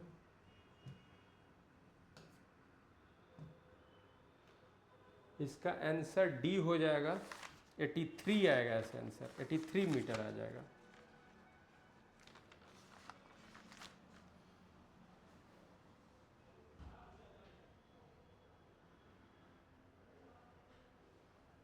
जैसे इस डिस्टेंस को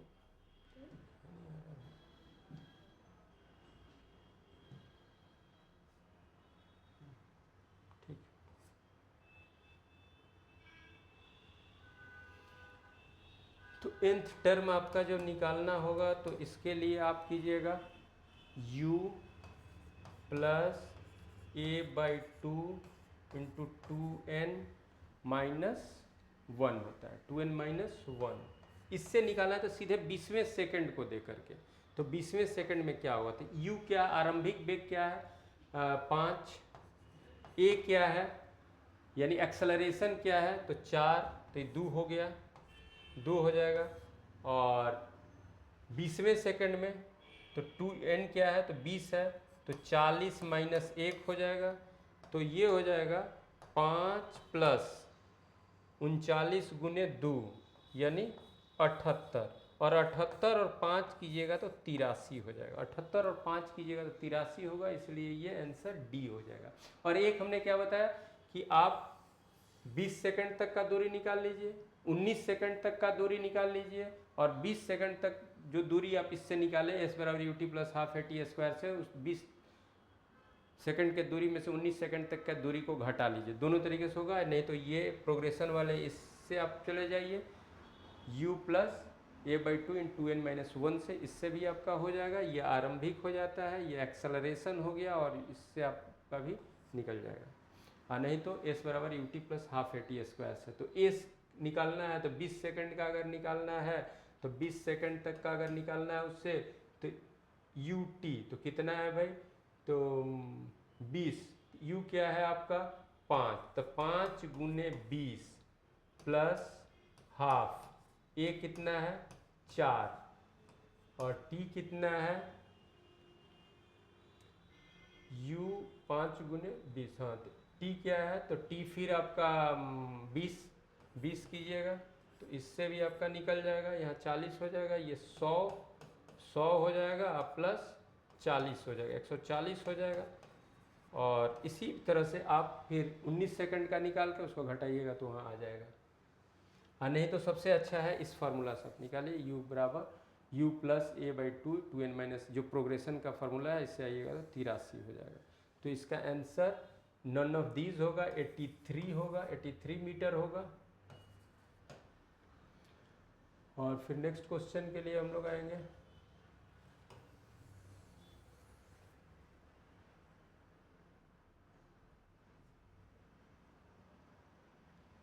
चूसक तन्ना का उदाहरण क्या है, चूसक तन्ना का उदाहरण क्या है, तो आलू को चूसक तन्ना का उदाहरण, ये तन्ना का टाइप्स में आलू हो जाएगा, इसका आंसर डी होगा, इसका आंसर हो जाएगा चूसक तन्ना का उदाहरण आलू। और फिर आपका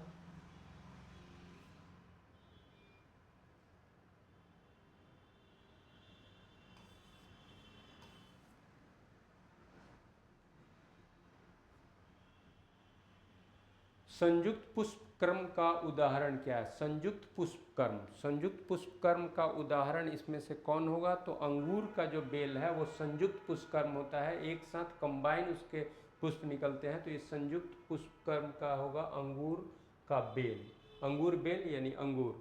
तो 28 का आंसर आपका सी। और फिर नेक्स्ट क्वेश्चन हम लोग देखेंगे, पीली चाय रोग किसकी कमी से होती है, पीली चाय यानी चाय में पीला रोग, चाय के पत्तियों का पीला होना या उसके पौधे का पीला होना, ये किसकी कमी से होता है, जिंक, कॉपर, सल्फर, मैग्नीज। तो चाय की पत्तियों का पीला होना, चाय की पत्तियों का पीला होना किसके कमी के कारण होता है, ये याद रखिएगा, सल्फर। चाय की पत्तियों का पीला होना किसकी कमी से होता है, सल्फर की कमी से। तो 29 का ए, 29 का बी होगा, सल्फर बी में है तो बी होगा। तो पीली चाय रोग किसकी कमी से होता है, तो सल्फर की कमी से। और फिर नेक्स्ट क्वेश्चन जो आपका है उसी तरह का क्वेश्चन फिर है,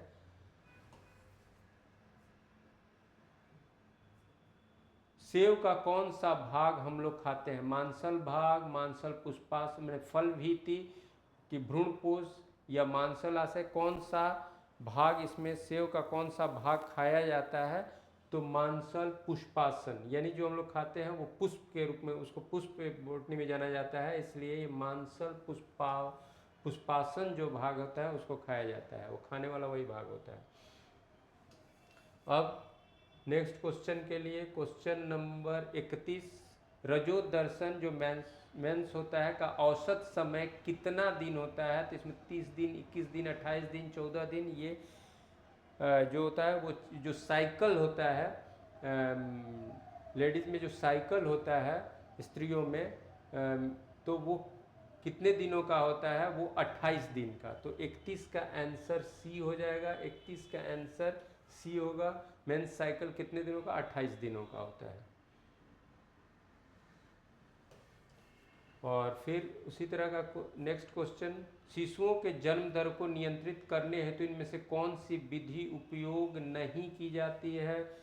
तो इसमें से कौन सी विधि जो है वो फैमिली प्लानिंग के लिए नहीं जाना जाता है? फैमिली प्लानिंग के लिए सब जितना विधि है वो फैमिली प्लानिंग का विधि है। कोलोस्ट्रम जो है वो फैमिली प्लानिंग का कोई विधि नहीं है, तो इसका आंसर डी होगा। और फिर नेक्स्ट क्वेश्चन की तरफ आइए।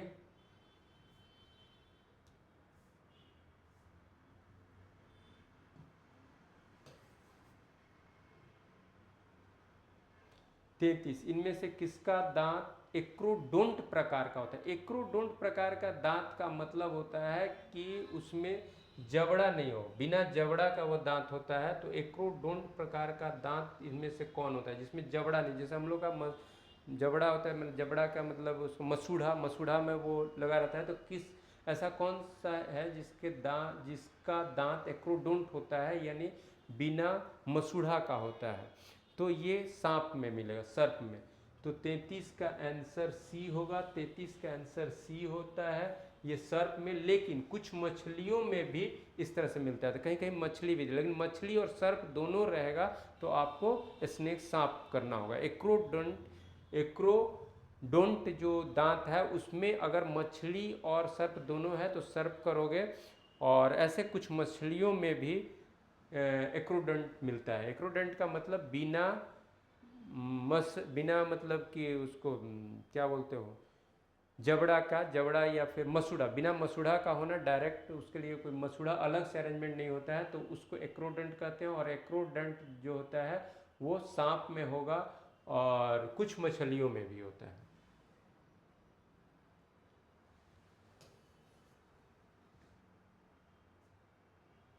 यकृत के बिल्कुल नीचे छोटी पेशीय थैली नुमा संरचना होती है, उसे क्या कहते हैं? यकृत यानी लीवर, यकृत यानी लीवर। तो लीवर के नीचे छोटी जो छोटी पेशीय थैली नुमा संरचना होता है उसको क्या कहते हैं?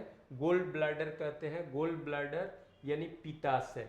तो लीवर के नीचे छोटी पेशीय मस्कुलर थैली नुमा संरचना होती है, उसको हम लोग गॉल ब्लैडर कहते हैं, यानी पित्ताशय कहते हैं।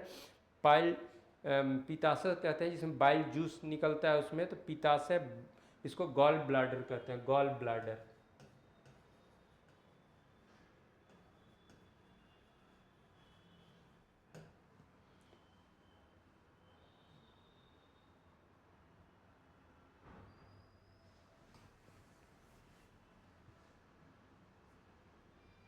ऊतकों में ऑक्सीजन की कमी से क्या होता है? ऊतक यानी टिश्यू, टिश्यू में अगर ऑक्सीजन का कमी होगा, टिश्यू में ऑक्सीजन की कमी से क्या होता है? तो नेफ्रोसिस उसको बोलते हैं, एटिलैक्टोसिस बोलते हैं, कि हाइपोक्सिया बोलते हैं। तो ऊतक में, टिश्यू में ऑक्सीजन की कमी से जो डिसऑर्डरेंस होता है उसको क्या कहते हैं? हाइपोक्सिया कहते हैं। तो 35 का आंसर आपका सी होगा, हाइपोक्सिया। ऊतक, टिश्यू में ऑक्सीजन की कमी से जो डिसऑर्डरेंस होगा, जो कमी से जो रोग उसको नहीं कहोगे, डिसऑर्डरेंस जो होगा उसको हाइपोक्सिया कहते हैं। तो 35 का आंसर सी, 35 का आंसर सी। और फिर 36 नंबर क्वेश्चन आपका है, प्लाज्मा का इसमें से कौन सा कार्य नहीं है? प्लाज्मा का इसमें कौन सा काम नहीं है? ऊष्मा के परिवहन में सहायता, प्रतिरक्षी तंत्र में सहायता, श्वसन क्रिया में सहायता, कि रुधिर हानि से बचाव। प्लाज्मा का इनमें से क्या काम है? तो प्लाज्मा का काम श्वसन क्रिया से नहीं है, ऊष्मा परिवहन में सहायता, प्रतिरक्षी तंत्र, रुधिर हानि।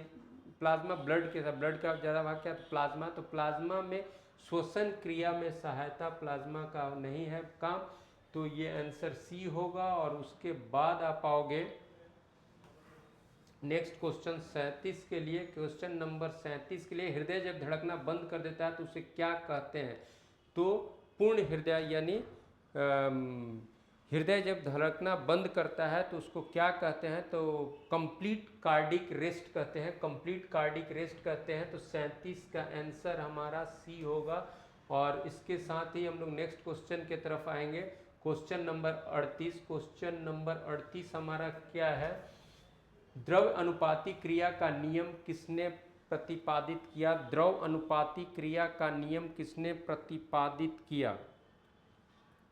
तो ये देखिए सीएम बुल्गर का, पीटर बागो, ये दोनों जो है द्रव्य अनुपाती क्रिया, द्रव अनुपाती जो नियम है वो क्या है कि रेट ऑफ रिएक्टिव जो है तो प्रोडक्ट बटा रिएक्टेंट्स का एक जो होता है एक कांस्टेंट मिलता है। तो इसमें दोनों का नाम आएगा। 38 में ये नाम दोनों है। और फिर हम लोग देखेंगे next question, question number 39। Colloid कणों का लगातार टेढ़ी मेढ़ी गति करना क्या कहता है? ब्राउनी गति कहा जाता है। कोलाइड कणों का टेढ़ी मेढ़ी गति करना ब्राउनी गति कहा जाता है। और फिर 40 number question, question number 40, question number 40, इनमें से पीएच मान, इनमें सबसे कम पीएच मान किसका होगा? सबसे कम पीएच मान इसमें से किसका होता है? ये क्वेश्चन नंबर 40 हम लोग का है। तो सबसे कम पीएच मान किसका होगा? तो सबसे कम पीएच मान जिसका होगा वो सबसे ज़्यादा एसिडिक होगा, सबसे ज़्यादा एसिडिक होगा। तो बैटरी एसिड का पीएच मान सबसे कम होता है, यानी सबसे ज़्यादा अम्लीय होगा। इसमें ये सब का सब अम्लीय है, लेकिन बैटरी का जो एसिड होता है उसका पीएच मान सबसे कम होता है, यानी वो सबसे ज़्यादा अम्लीय होगा। इसलिए इसमें ए ऑप्शन होगा। और फिर हम लोग देखेंगे 41 नंबर क्वेश्चन पर आएंगे। क्वेश्चन नंबर 41, क्वेश्चन नंबर 41 में क्या है? क्वेश्चन नंबर 41,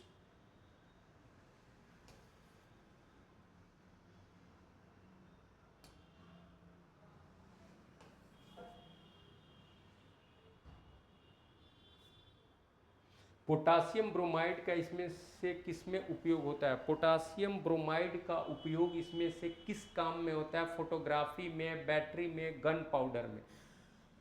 तो पोटासियम ब्रोमाइड का उपयोग फोटोग्राफी में होता है, और फोटोग्राफी में सिल्वर ब्रोमाइड का भी उपयोग होता है, पोटासियम ब्रोमाइड का भी उपयोग होता है फोटोग्राफी में। तो 41 का आंसर आपका ए होगा। और फोटोग्राफी में एक और उपयोग होता है सिल्वर ब्रोमाइड का, सिल्वर ब्रोमाइड का भी उपयोग, सिल्वर ब्रोमाइड का उपयोग भी फोटोग्राफी में होता है।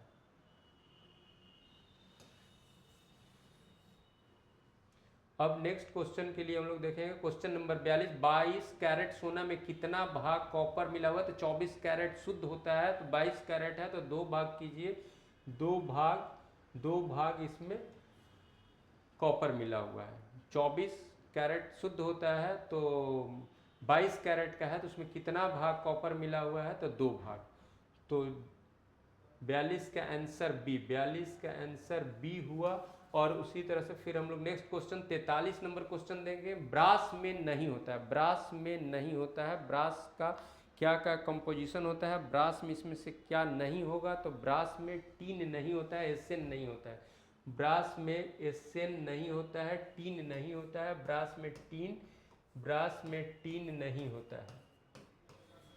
ब्रास में कॉपर और जिंक से ब्रास बनता है, कॉपर और जिंक से ब्रास बनेगा, तो ब्रास में टीन नहीं होता है। टीन आपको ब्रास में क्या होगा? ब्रास बनेगा, ब्रास एक एलॉय है, और ब्रास में कॉपर और जिंक होता है, कॉपर और जिंक होता है। और आपका ऑप्शन में एसएन टीन है, तो टीन इसमें नहीं होता है, और नहीं जो होता है वही चुनना है, इसलिए आंसर सी होगा। और उसके साथ ही हम लोग नेक्स्ट क्वेश्चन की तरफ जाएंगे। क्वेश्चन नंबर 44, मिट्टी के तेल में रखा जाने वाला तत्व है।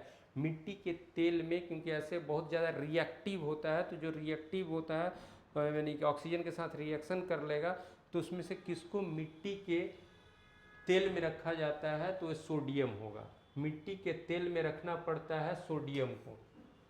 और ऐसे लिथियम में लेते हैं, लेकिन लिथियम नहीं आंसर होगा, क्योंकि लिथियम ऊपर आ जाता है, उसका घनत्व कम होता है तेल से, तो वो ऊपर आ जाता है, इसलिए उसको मिट्टी के तेल में रखने से कोई फ़ायदा नहीं होगा। ये भी बहुत रिएक्टिव होगा, लेकिन ये भी ज़्यादा रिएक्टिव है, लेकिन इसको मिट्टी के तेल में रखने से फ़ायदा नहीं होता है, क्योंकि ये मिट्टी के तेल के सरफेस पे आ जाएगा, इसका घनत्व तेल से कम होता है, और इसलिए यहाँ पर जो ऑप्शन होगा वो आपका जो आंसर होगा वो सोडियम होगा। और नेक्स्ट क्वेश्चन के लिए हम लोग आते हैं, क्वेश्चन नंबर 45। नाइट्रोजन के लिए संयोजकता का मान क्या होगा? तो नाइट्रोजन के लिए संयोजकता का मान इसमें क्या होगा? संयोजकता आप समझ रहे हैं कि उसके आउटर मोस्ट ऑर्बिट में कितने इलेक्ट्रॉन हैं और कितना उसका किसी से मिलने की क्षमता क्या है। तो नाइट्रोजन की संयोजकता वैलेंसी वेरी करता है, और ये -3 से +5 तक होता है। नाइट्रोजन का संयोजकता -3 से +5 तक जाएगा। और नेक्स्ट क्वेश्चन 46 नंबर, इसमें किसका सबसे अधिक परमाणु क्रमांक है? परमाणु क्रमांक का मतलब हो गया एटॉमिक नंबर। तो सबसे ज़्यादा एटॉमिक नंबर किसका है ये डिसाइड करना है, सिलिकॉन, Sn, Ge, Pb। तो सबसे ज़्यादा परमाणु क्रमांक किसका है? तो इसमें आपका Pb का होगा। Pb का परमाणु क्रमांक, Pb का एटॉमिक नंबर जो है, Pb का एटॉमिक नंबर 82 होता है। और इस सब में जितना दिया हुआ सबसे अधिक है सिलिकॉन का एटॉमिक नंबर। सिलिकॉन का एटॉमिक नंबर 14 होता है, इसका 14 होता है। Sn का एटॉमिक नंबर आपका 50 होता है, और Ge का आपका एटॉमिक नंबर जो है वो 32 होता है, और Pb का 82 होता है। तो इसमें सबसे अधिक परमाणु क्रमांक किसका है? Pb का।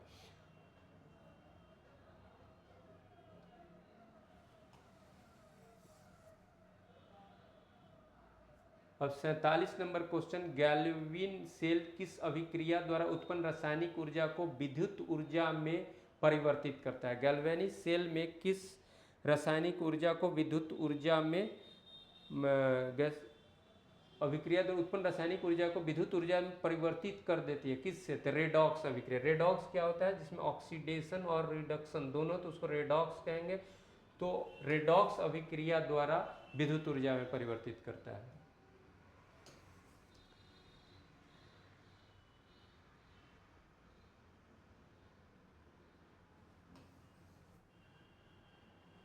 कर्नाटक, मध्य प्रदेश और महाराष्ट्र से होकर कौन NH गुजरती है? कर्नाटक, मध्य प्रदेश और महाराष्ट्र से होकर इसमें से कौन सा NH गुजरेगा?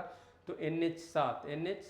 NH7 जो है वो वाराणसी से लेकर के कन्याकुमारी तक, तो NH7 कर्नाटक, मध्य प्रदेश और महाराष्ट्र से होकर गुजरेगा, इसलिए ये आंसर सी होगा। और फिर हम लोग 49 नंबर क्वेश्चन में आते हैं। क्वेश्चन नंबर 49, इनमें से कौन परमवीर चक्र विजेता नहीं है? तो एयर चीफ मार्शल, ये सब परमवीर चक्र विजेता में से हैं। Air chief marshal BS Dhanoa Paramvir Chakra विजेता के लिस्ट में नहीं है, इनको परमवीर चक्र कभी नहीं मिला है, इसलिए डी आंसर होगा। और सबसे पहले परमवीर चक्र विजेता जो थे वो मेजर सोमनाथ शर्मा थे, और इसमें लांस नायक करम सिंह का नाम दिया गया है, जिनको 48 में मिला था। और ये जीवित व्यक्ति, पहले जीवित व्यक्ति जिनको परमवीर चक्र मिला। और सबसे पहला परमवीर चक्र मेजर सोमनाथ शर्मा को मिला था। और ये बाकी जो है इन सबको परमवीर चक्र मिला हुआ है। Air chief marshal B Dhanoa Paramvir Chakra विजेता के लिस्ट के नाम नहीं है। और इसके बाद आप देखते हो नेक्स्ट क्वेश्चन, क्वेश्चन नंबर 50 पर हम लोग आते हैं। इनमें से कौन सा भारत के मुख्य निर्वाचन आयुक्त नहीं रहे हैं? तो ये लिस्ट, कोई खास लिस्ट याद करने की यहाँ पर बात नहीं है। यहाँ रंजन गोगोई आप जानते हो, जो सुप्रीम कोर्ट के चीफ जस्टिस रह चुके हैं, इसलिए यही आंसर होगा डी। और फिर नेक्स्ट क्वेश्चन की तरफ आओ। क्वेश्चन नंबर 51 हमारा क्या है? पूरे देश में प्रति व्यक्ति मछली की उपलब्धता सर्वाधिक किस राज्य या केंद्र शासित प्रदेश में है? तो ये लक्षद्वीप में। लक्षद्वीप में सबसे ज़्यादा, लक्षद्वीप में मछली की उपलब्धता यानी फिशिंग, क्योंकि वहाँ जनसंख्या भी कम है और पूरा द्वीप है, तो लक्षद्वीप में, खैर ये आंकड़े की बात है, सीधे आंकड़ा याद रखिए, लक्षद्वीप में मछली की उपलब्धता सबसे ज़्यादा। नेक्स्ट क्वेश्चन के लिए क्वेश्चन नंबर 52 पे हम लोग आएंगे। भक्त तुकाराम कौन से मुगल सम्राट के समकालीन थे? भक्त तुकाराम, तुकाराम कहाँ के? तो महाराष्ट्र के भक्ति आंदोलन के संत थे। महाराष्ट्र के भक्ति आंदोलन के संत तुकाराम किसके काल के थे? तो ज़्यादातर भक्ति संत अकबर के, लेकिन ये जहांगीर के काल के थे। भक्त तुकाराम कौन से मुगल सम्राट के समकालीन थे? तो जहांगीर के। भक्त तुकाराम कहाँ के? महाराष्ट्र के। और तुकाराम किसके समकालीन थे? जहांगीर के।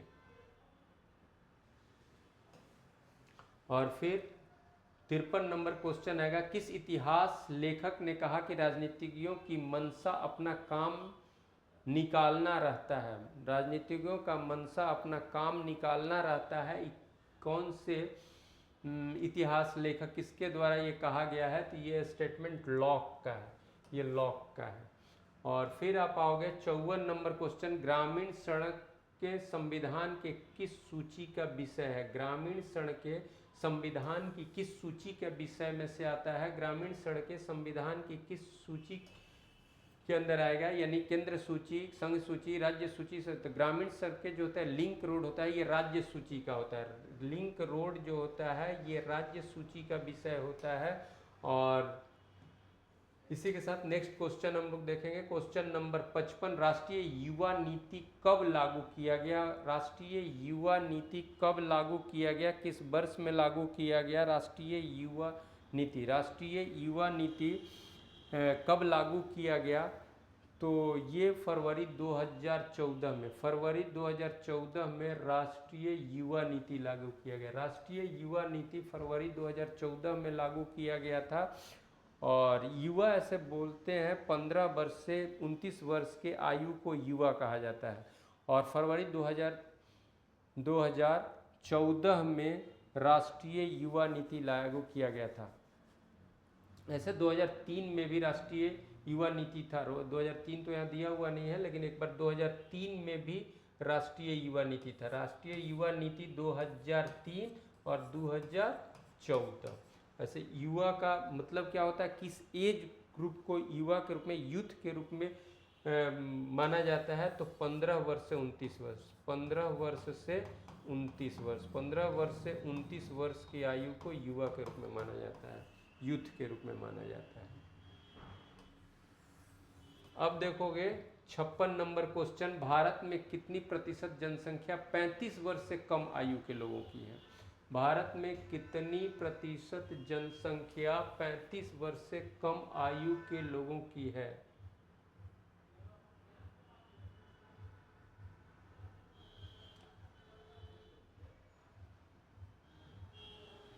भारत में कितनी प्रतिशत जनसंख्या 35 वर्ष से कम आयु के लोगों की है? 35 वर्ष से कम के लोग कितने प्रतिशत हैं?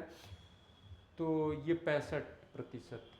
यानी ज़्यादा हमारा जो जनसंख्या है वो युवा है। तो 35 वर्ष से कम आयु के लोगों की प्रतिशतता हमारे जनसंख्या में कितना पड़ता है? तो 65%। जबकि 18 से 35 वर्ष में 31%। 18 वर्ष से 35 वर्ष आयु के लोगों की जो जनसंख्या है वो पूरी जनसंख्या का 31% है। और 35 वर्ष से नीचे का जो प्रतिशत बन जाता है वो आपका 65% बन जाता है। 57 नंबर क्वेश्चन देखेंगे। फिर इसके बाद का क्वेश्चन हमारा है 57 नंबर क्वेश्चन को हम लोग देखेंगे। और 57 नंबर क्वेश्चन हमारा क्या है? मेघालय को एक पूर्ण राज्य का दर्जा कब मिला था? मेघालय को एक पूर्ण राज्य का दर्जा, मेघालय को एक पूर्ण राज्य का दर्जा कब मिला था? तो 1972 में। 1972 में मेघालय को पूर्ण राज्य का दर्जा मिला था। जबकि जान लीजिए 1969 में मेघालय को एक स्वायत्त शासी क्षेत्र के रूप में दर्जा मिला था। 1969 में एक स्वायत्त शासी क्षेत्र के रूप में ये मिला था। और 1972 में उत्तर पूर्व का जो संशोधन, उत्तर पूर्व राज्यों के लिए जो अधिनियम हुआ उसमें इसको पूर्ण राज्य का दर्जा मिला। तो मेघालय को पूर्ण राज्य का दर्जा 21 जनवरी 1972 को मिला, जबकि एक स्वैच्छासी क्षेत्र के रूप में मेघालय को दर्जा मिला था 1969 में। और इसके साथ ही नेक्स्ट क्वेश्चन की तरफ आप जाओगे।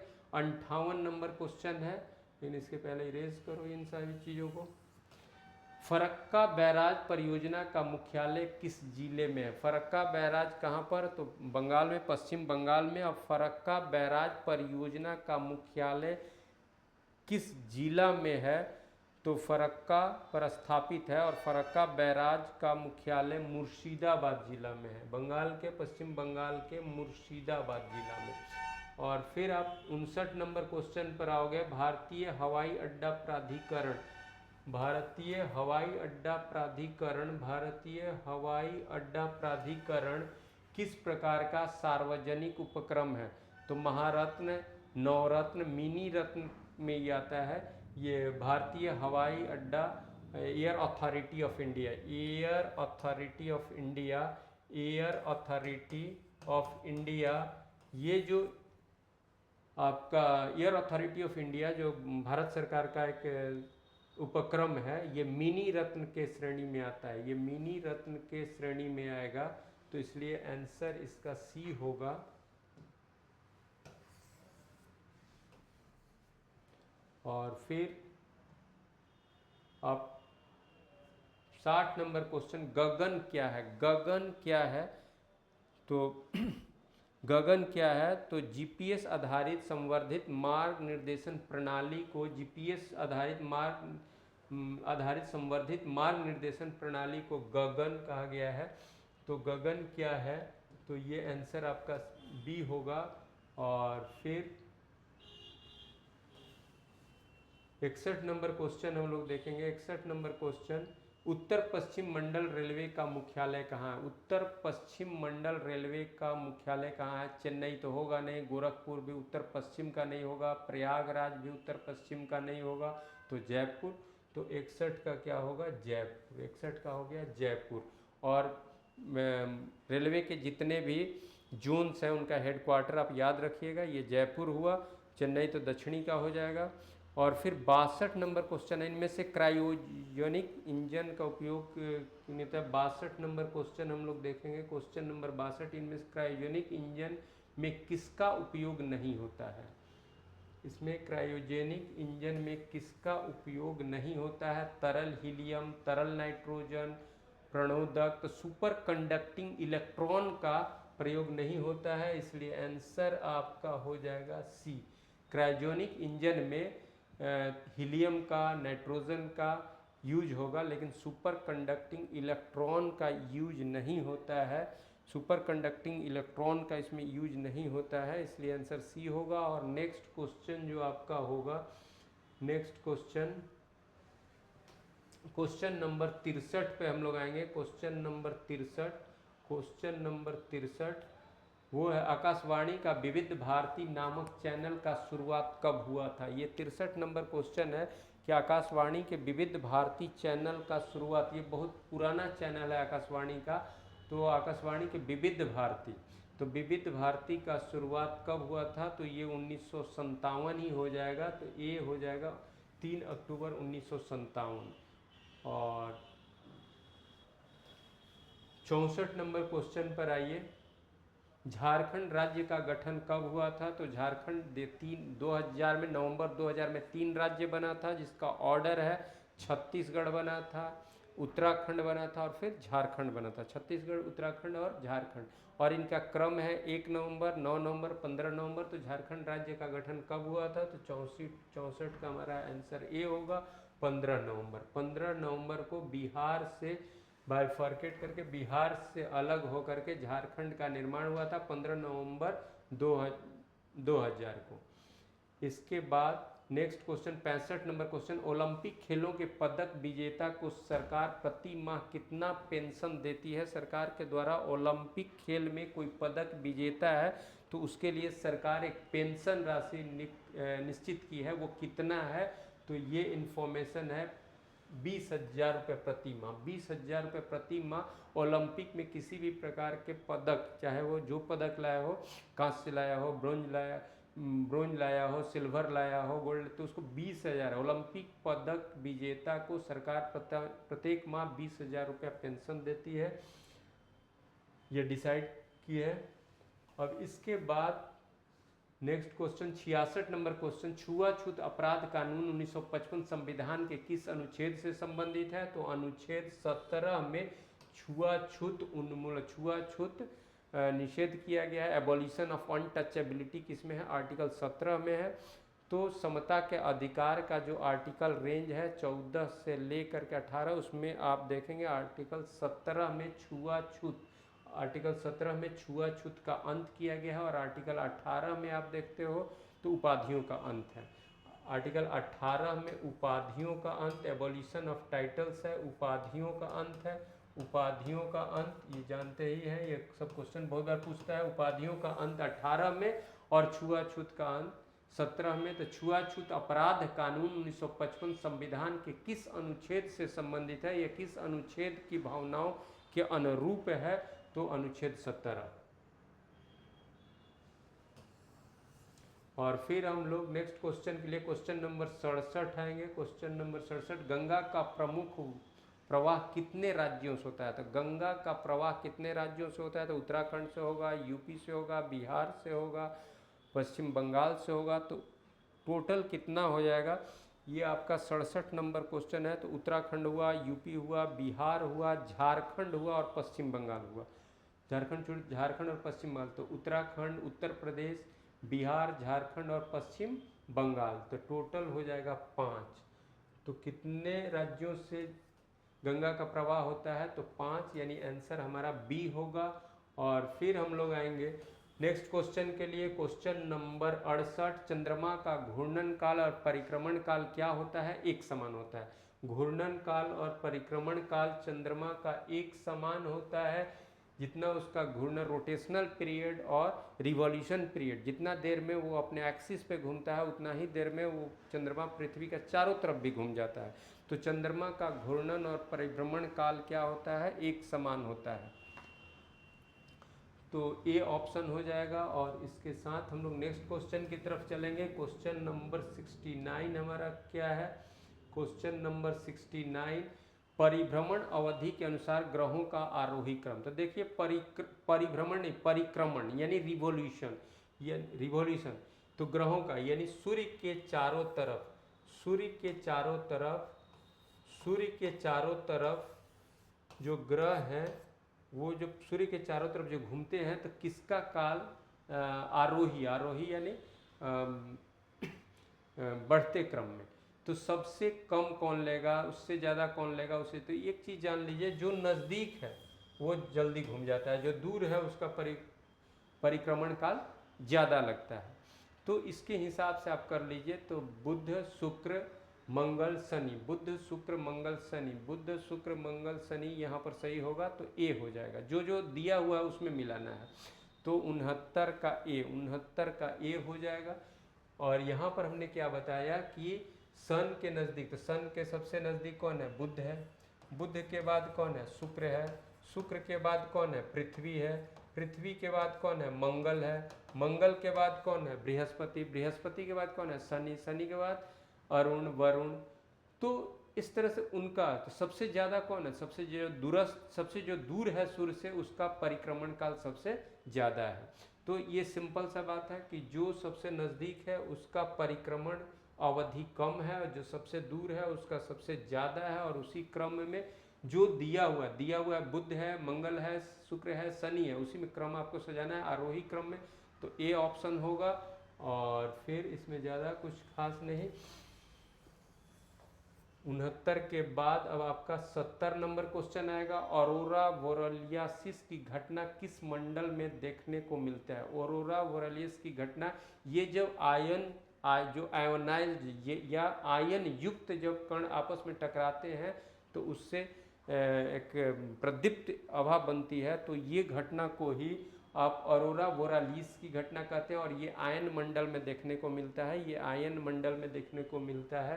तो 70 का आंसर आपका सी होगा। और उसके बाद हम लोग 71 नंबर क्वेश्चन पे जाएंगे। 71 नंबर क्वेश्चन पर, आयन मंडल में ऑरोरा बोरालिस की घटना। ऑरोरा बोरालिस की घटना का मतलब क्या है कि आयोनाइज्ड पार्टिकल जब आपस में टकराते हैं तो वहाँ प्रदीप्ति की स्थिति बनती है, जिसको ऑरोरा बोरालिस उस फेनोमेना को कहा जाता है, उस घटना को कहा जाता है, और यह आयन मंडल की घटना है। और इसके बाद हम लोग नेक्स्ट क्वेश्चन में आएंगे, यानी क्वेश्चन नंबर 71 हमारा क्या है, धरातल पर वायु दाब की मुख्य कितनी पट्टियां हैं।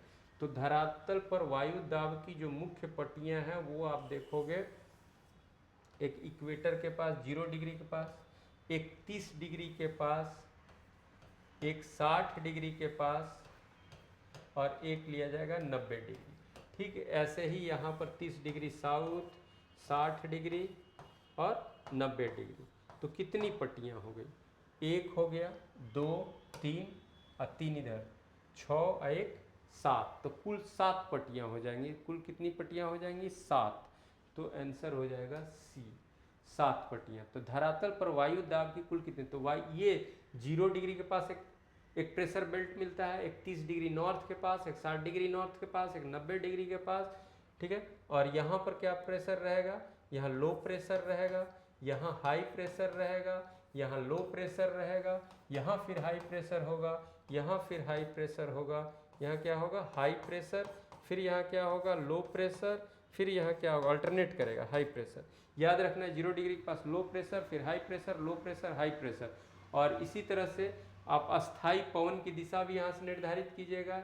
ये ध्रुवीय क्षेत्र में ये ऐसे दिशा रहता है अस्थाई पवन का, इसका ऐसे रहता है, यहाँ से ऐसे रहेगा, और फिर आप देखोगे यहाँ से ऐसे रहेगा एक दिशा, और फिर यहाँ हाई प्रेशर से लो प्रेशर की तरफ एक दिशा रहेगा, और फिर यहाँ पर हाई प्रेशर से लो प्रेशर की तरफ एक दिशा रहेगा।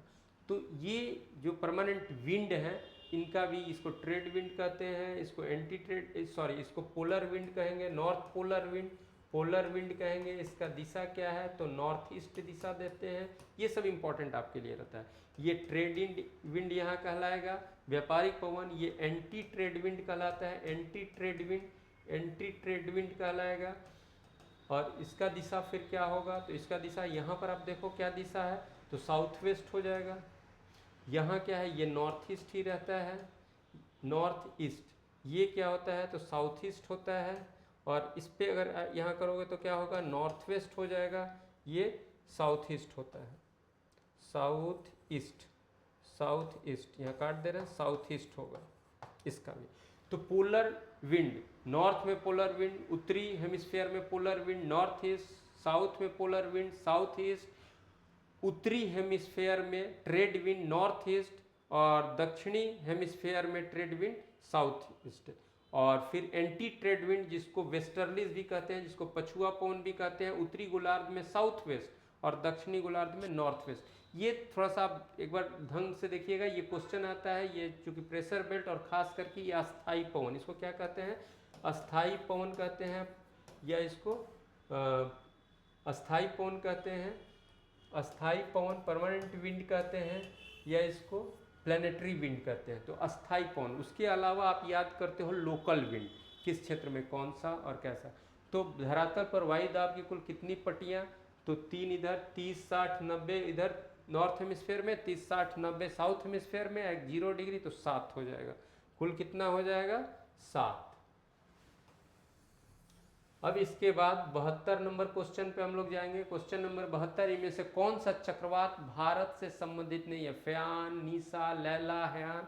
अब इस सब का आखिर कौन कहाँ का है, यहाँ पर हम लोग को डिसाइड करना है कि इसमें कौन जो है वो भारत का नहीं है। ये दक्षिण पूर्व एशिया का है, हयान। हयान इसमें जो है वो दक्षिण पूर्व एशिया का है, इसलिए यहाँ पर हयान हो जाएगा।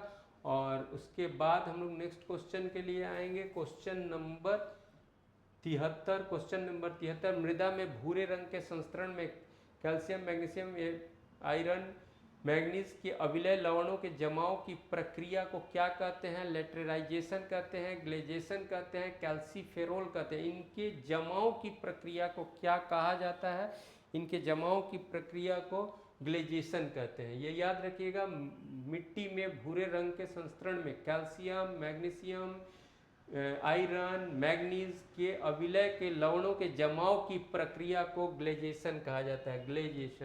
ग्लेजेशन कहते हैं। और फिर 74 नंबर क्वेश्चन के लिए हम लोग आएंगे। किस आर्थिक क्रिया से जुड़े व्यक्ति को स्वर्ण कामगार कहा जाता है? ये आजकल पंचम क्रिया के रूप में बोला जाता है। पंचम क्रिया में कौन लोग होते हैं? तो किसी भी ऑर्गेनाइजेशन के टॉप मोस्ट जो पॉलिसी मेकर होते हैं, जो डायरेक्ट कोई प्रॉफिटेबल काम नहीं करते हैं, वो पॉलिसी मेकर्स होते हैं या फिर टॉप पोस्ट पर रहते हैं, तो उनको पंचम क्रिया, तो उनको स्वर्ण कामगार, उसी को पंचम फिफ्थ लेवल वर्कर्स कहा जाता है और उनको स्वर्ण कामगार कहा जाता है। तो स्वर्ण कामगार किसको कहा जाएगा? पंचम क्रिया। यानी किसी भी ऑर्गेनाइजेशन के टॉप मोस्ट पर जो लोग होते हैं, जो सिर्फ पॉलिसी मेकर्स होते हैं, डायरेक्ट प्रोडक्शन में या उसके प्रॉफिटेबल वर्क में वो डायरेक्ट काम नहीं करते हैं, तो उनको स्वर्ण कामगार कहा जाता है। और फिर आपका नेक्स्ट क्वेश्चन 75 नंबर, मक्का के उत्पादन के लिए इनमें से कौन सी भौगोलिक परिस्थिति अनुकूल नहीं है? तो कम तापमान इतना से इतना मक्का के लिए सही है। वर्षा इतना से इतना सी है। मिट्टी चिकनी, दोमट, कॉप, ठीक है। कम से कम 70 दिन पाला रहित, 70 दिन नहीं और ज़्यादा पाला रहित चाहिए। 70 दिन नहीं, उसका जितना समय में वो तैयार होता है वो सब पाला रहित ही होगा। पाला रहित होगा, कुछ भी डे अगर पाला पड़ेगा तो मक्का नहीं होगा। तो मक्का के लिए कम से कम 150 या 140 दिन पाला रहित चाहिए, इसलिए ये डी है, क्योंकि इसमें 70 दिन ही दिया हुआ है। अब 76 नंबर क्वेश्चन पे हम लोग आएंगे। एक इलेक्ट्रॉन इतना मीटर प्रति सेकंड के वेग से गतिमान है, इसकी ऊर्जा इलेक्ट्रॉन वोल्ट में निकालें। तो ये कैलकुलेशन करना होगा आपको। तो इसमें आप देखोगे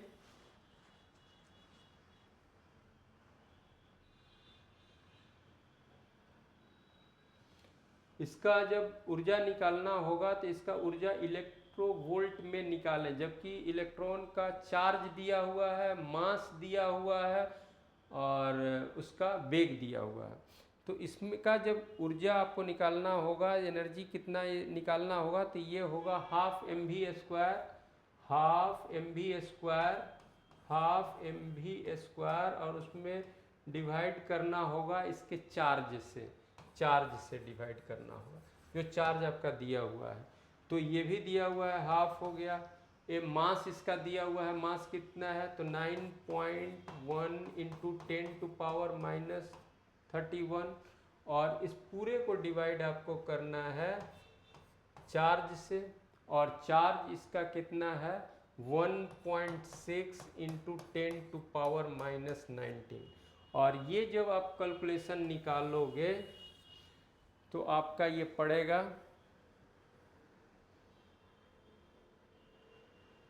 4550 वोल्ट,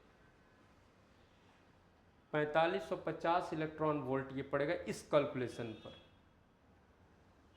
क्योंकि यहाँ -31 है, ये 19 ऊपर चला जाएगा, और फिर मास कितना है -31। तो इसका जब कैलकुलेशन आप लीजिएगा तो 4550 इलेक्ट्रॉन वोल्ट होगा। कैसे निकलेगा, तो half M V square divided by charge of the electron, half M V square divided by charge. यह निकालना कि एक इलेक्ट्रॉन का वेग दिया हुआ है, क्योंकि यहाँ पर वेग को हमने नहीं लिखा, वेग यहाँ पर दिया हुआ है 4 इंटू वेग जो है 4 इंटू 10⁻7, और इसका फिर स्क्वायर करिएगा।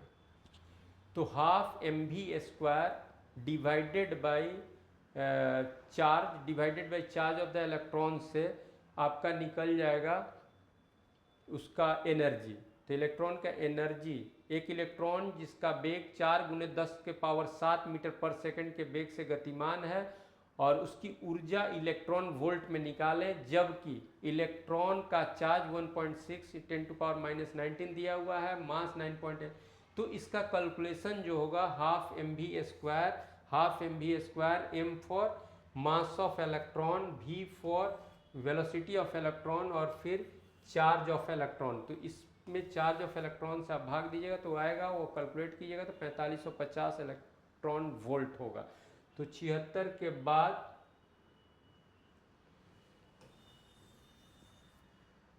हम लोग फिर नेक्स्ट क्वेश्चन के लिए आएंगे। क्वेश्चन नंबर 77, केटू किस पर्वत श्रृंखला की सबसे ऊंची चोटी है? तो ये आप जानते हैं काराकोरम की सबसे ऊंची चोटी जो है वो केटू है। काराकोरम की सबसे ऊंची चोटी जो है वो केटू है। और कश्मीर हिमालय की एक पर्वत श्रेणी काराकोरम और उसकी सबसे ऊंची चोटी केटू, और जिसको गॉडविन ऑस्टिन भी कहेंगे। तो केटू काराकोरम श्रेणी में, केटू काराकोरम श्रेणी में जिसकी ऊंचाई 8611 मीटर है। 8611 मीटर, 8611 मीटर इसकी ऊंचाई। काराकोरम श्रेणी में किसकी ऊंचाई? काराकोरम की नहीं, केटू की। केटू की ऊंचाई 8611 मीटर।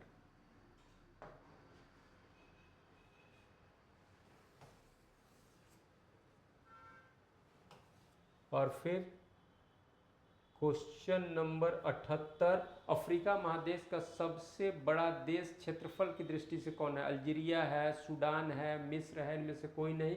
तो अफ्रीका महादेश का सबसे बड़ा देश क्षेत्रफल की दृष्टिकोण से अल्जीरिया है। और अल्जीरिया कहाँ होगा? तो अफ्रीका के ऊपरी भाग में होगा और मेडिटेरेनियन सी से मिलेगा। मेडिटेरेनियन सी से मिलेगा। अल्जीयर्स इसकी राजधानी है। अल्जीरिया की राजधानी अल्जीयर्स है। और ये अफ्रीका महादेश के ऊपरी भाग में भूमध्य सागर से मिलने वाला वो देश है अल्जीरिया। और इसका क्षेत्रफल सबसे ज़्यादा है। इसका क्षेत्रफल सबसे ज़्यादा है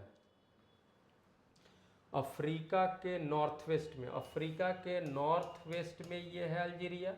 और मेडिटेरेनियन सी, भूमध्य सागर से इसका तट मिलेगा। ये नॉर्थ वेस्ट में है किसका? अफ्रीका के नॉर्थ वेस्ट में भूमध्य सागर से इसका तट मिलेगा। और ये अफ्रीका का सबसे बड़ा देश क्षेत्रफल के दृष्टिकोण से है।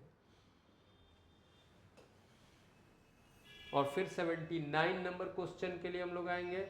पामीर के पठार के पश्चिम दिशा में क्या स्थित है? पामीर के पठार के पश्चिम दिशा में क्या स्थित है?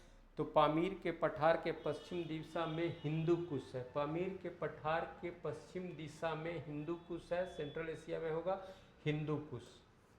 तो पामीर के पठार के पश्चिम में हिंदू कुश। और फिर नेक्स्ट क्वेश्चन देखेंगे क्या है। 80 नंबर क्वेश्चन, उत्तर अमेरिका की गहनतम यानी सबसे डीपेस्ट बिंदु समुद्र तल से कौन सा है? उत्तर अमेरिका का सबसे डीपेस्ट बिंदु जो है वो कौन है? तो डेथ वैली जो है उत्तरी अमेरिका का सबसे डीपेस्ट बिंदु है समुद्र तल से, यानी समुद्र तल से सबसे डीपेस्ट बिंदु उत्तरी अमेरिका की कौन है? मृत सागर है, डेथ वैली है, मृत सागर भी दिया है। डेथ वैली भी, सागर नहीं वैली होगा तो बी हो जाएगा। तो 80 का आंसर बी। ये मृत सागर जो है वो एशिया में है। मृत सागर एशिया में होगा। मृत सागर एशिया में। वेंटल ट्रेंच जो है ये आपका अंटार्कटिका का है, अंटार्कटिका का। और डेथ वैली जो है ये नॉर्थ अमेरिका का है।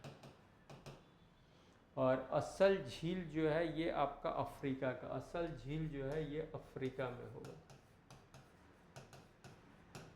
तो उत्तर अमेरिका की गहनतम बिंदु समुद्र तल से कौन है? यानी समुद्र तल से सबसे डीपेस्ट जो साइट है वो उत्तर अमेरिका का कौन है? तो डेथ वैली है, वो नॉर्थ अमेरिका में।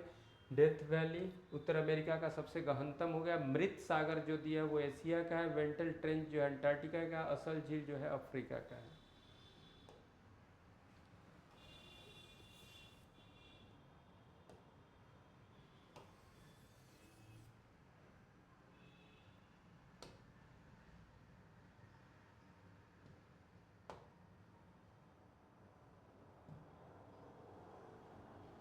और इसके बाद का क्वेश्चन नहीं, 80 क्वेश्चन है, 81 भी है।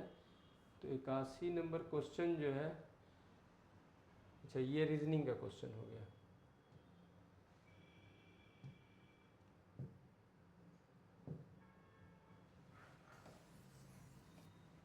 ये रीजनिंग का क्वेश्चन है कि डिक्शनरी में क्रम के अनुसार व्यवस्थित कीजिए तो वो तो आसान है, ये सब आप लोग कर लीजिएगा। मैनिफेस्ट ए हो गया, पहला हो जाएगा, ए से शुरू हुआ है तो 1 हो गया।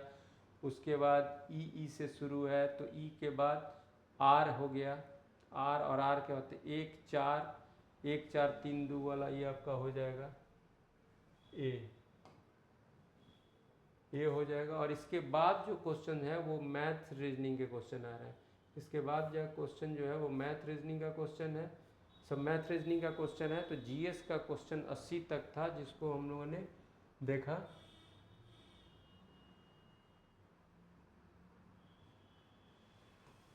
और इसके बाद फिर हम लोग नेक्स्ट जो हम लोग का टेस्ट नंबर होगा उसके साथ फिर मैं मिलूँगा। Thank you.